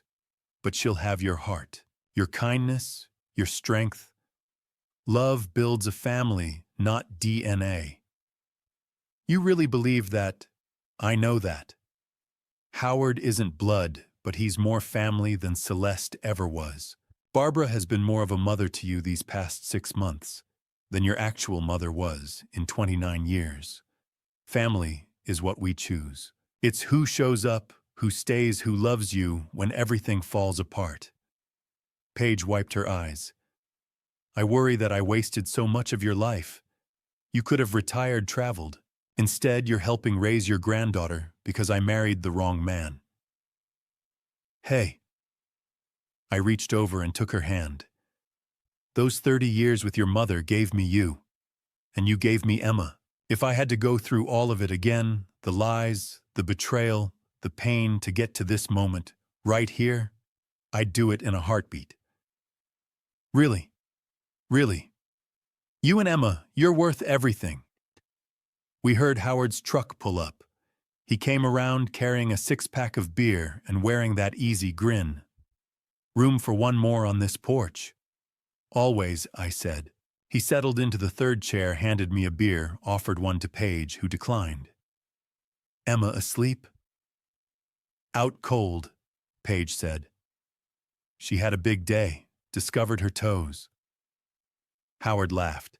And that's a milestone worth celebrating. We sat together, 3 people who'd been through hell and come out the other side. The family we'd chosen to build from the wreckage. You know what's funny? Paige said after a while. 6 months ago, I thought my life was perfect. Beautiful house husband, I loved, baby on the way. And it was all a lie. Now I'm living in a 3-bedroom house in Donaldson. I'm a single mother, half my family turned out to be con artists. And somehow, I'm happier now. Because it's real, Howard said simply. And real is always better than perfect. Even when real is messy and hard. Especially then, I said. Perfect is just a pretty lie. Real is what you can build on. Later, after Howard left and Paige went to bed, I stayed on the porch alone. The stars were fully out now.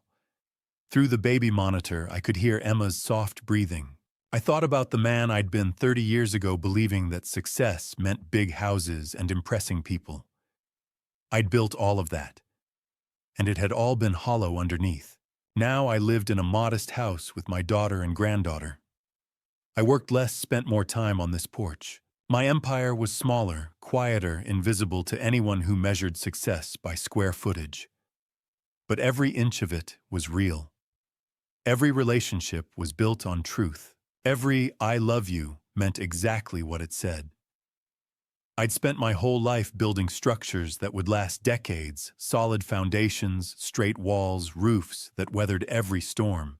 But my greatest construction wasn't made of brick or stone. It was built on choices. The choice to love a granddaughter whose father had betrayed me. The choice to protect a daughter when her mother abandoned her. The choice to turn a lottery jackpot into a foundation for truth. 6 months after the party that shattered my world, I sat on a porch in Nashville listening to my granddaughter's gentle breathing. The calloused hands that once built empires now rocked a cradle. And that was the greatest construction of all. Not what you build when everything's perfect, but what you choose to build when everything's broken.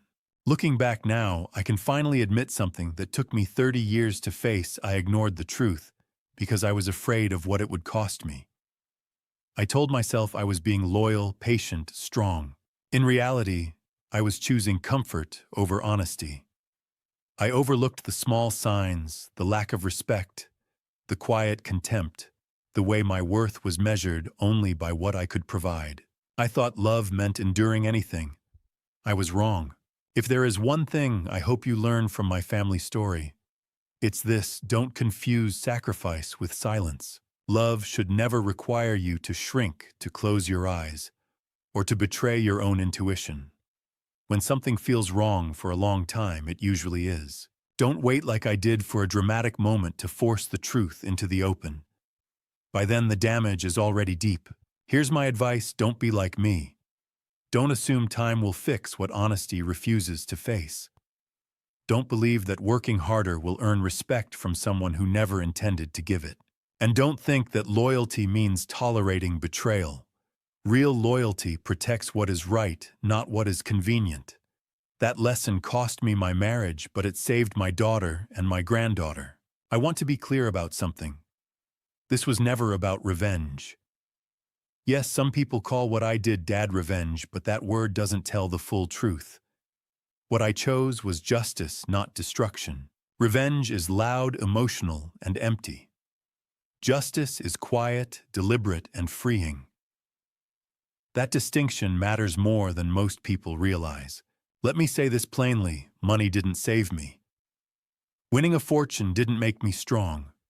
What saved me was the moment I stopped lying to myself. I believe God allows truth to surface when we are finally strong enough to carry it. He didn't remove the pain from my path, but He gave me the clarity to walk through it without losing myself. A few short truths I stand by now. Respect is not optional in love. Silence protects the wrong people. Children deserve truth more than appearances. And no amount of money can repair a life built on lies. This family story didn't end the way I imagined when I was younger, but it ended on something solid. I lost a wife who never truly saw me, and I gained peace. I lost an illusion of family, and I gained a real one. That trade was worth everything. Some people still label this as dad revenge, but I see it differently now. It was a reset, a line drawn. A refusal to pass lies down to the next generation. And if my story helps even one person question what they're tolerating, then the pain had meaning. So if you're listening to this and something feels familiar, pause. Look honestly at your own family story. Ask yourself if you're staying out of love or out of fear. Ask yourself who truly stands with you when there's nothing left to give. This isn't about winning. It's about choosing truth before it's too late. That choice changed everything for me. That's the real dad revenge, not hurting others, but refusing to let lies define your future. And yes, that choice can save more than just you. It can save the people you love most. If this story resonated with you, I invite you to leave a comment below and share your thoughts. Feel free to like the video and subscribe to the channel if these stories speak to you. Your support truly matters and helps this community grow. Thank you sincerely for staying with me until the very end. And a gentle reminder before you go: upcoming stories may include fictionalized elements created for educational and reflective purposes. If that's not what you're looking for, you're always free to exit and choose content that feels right for you.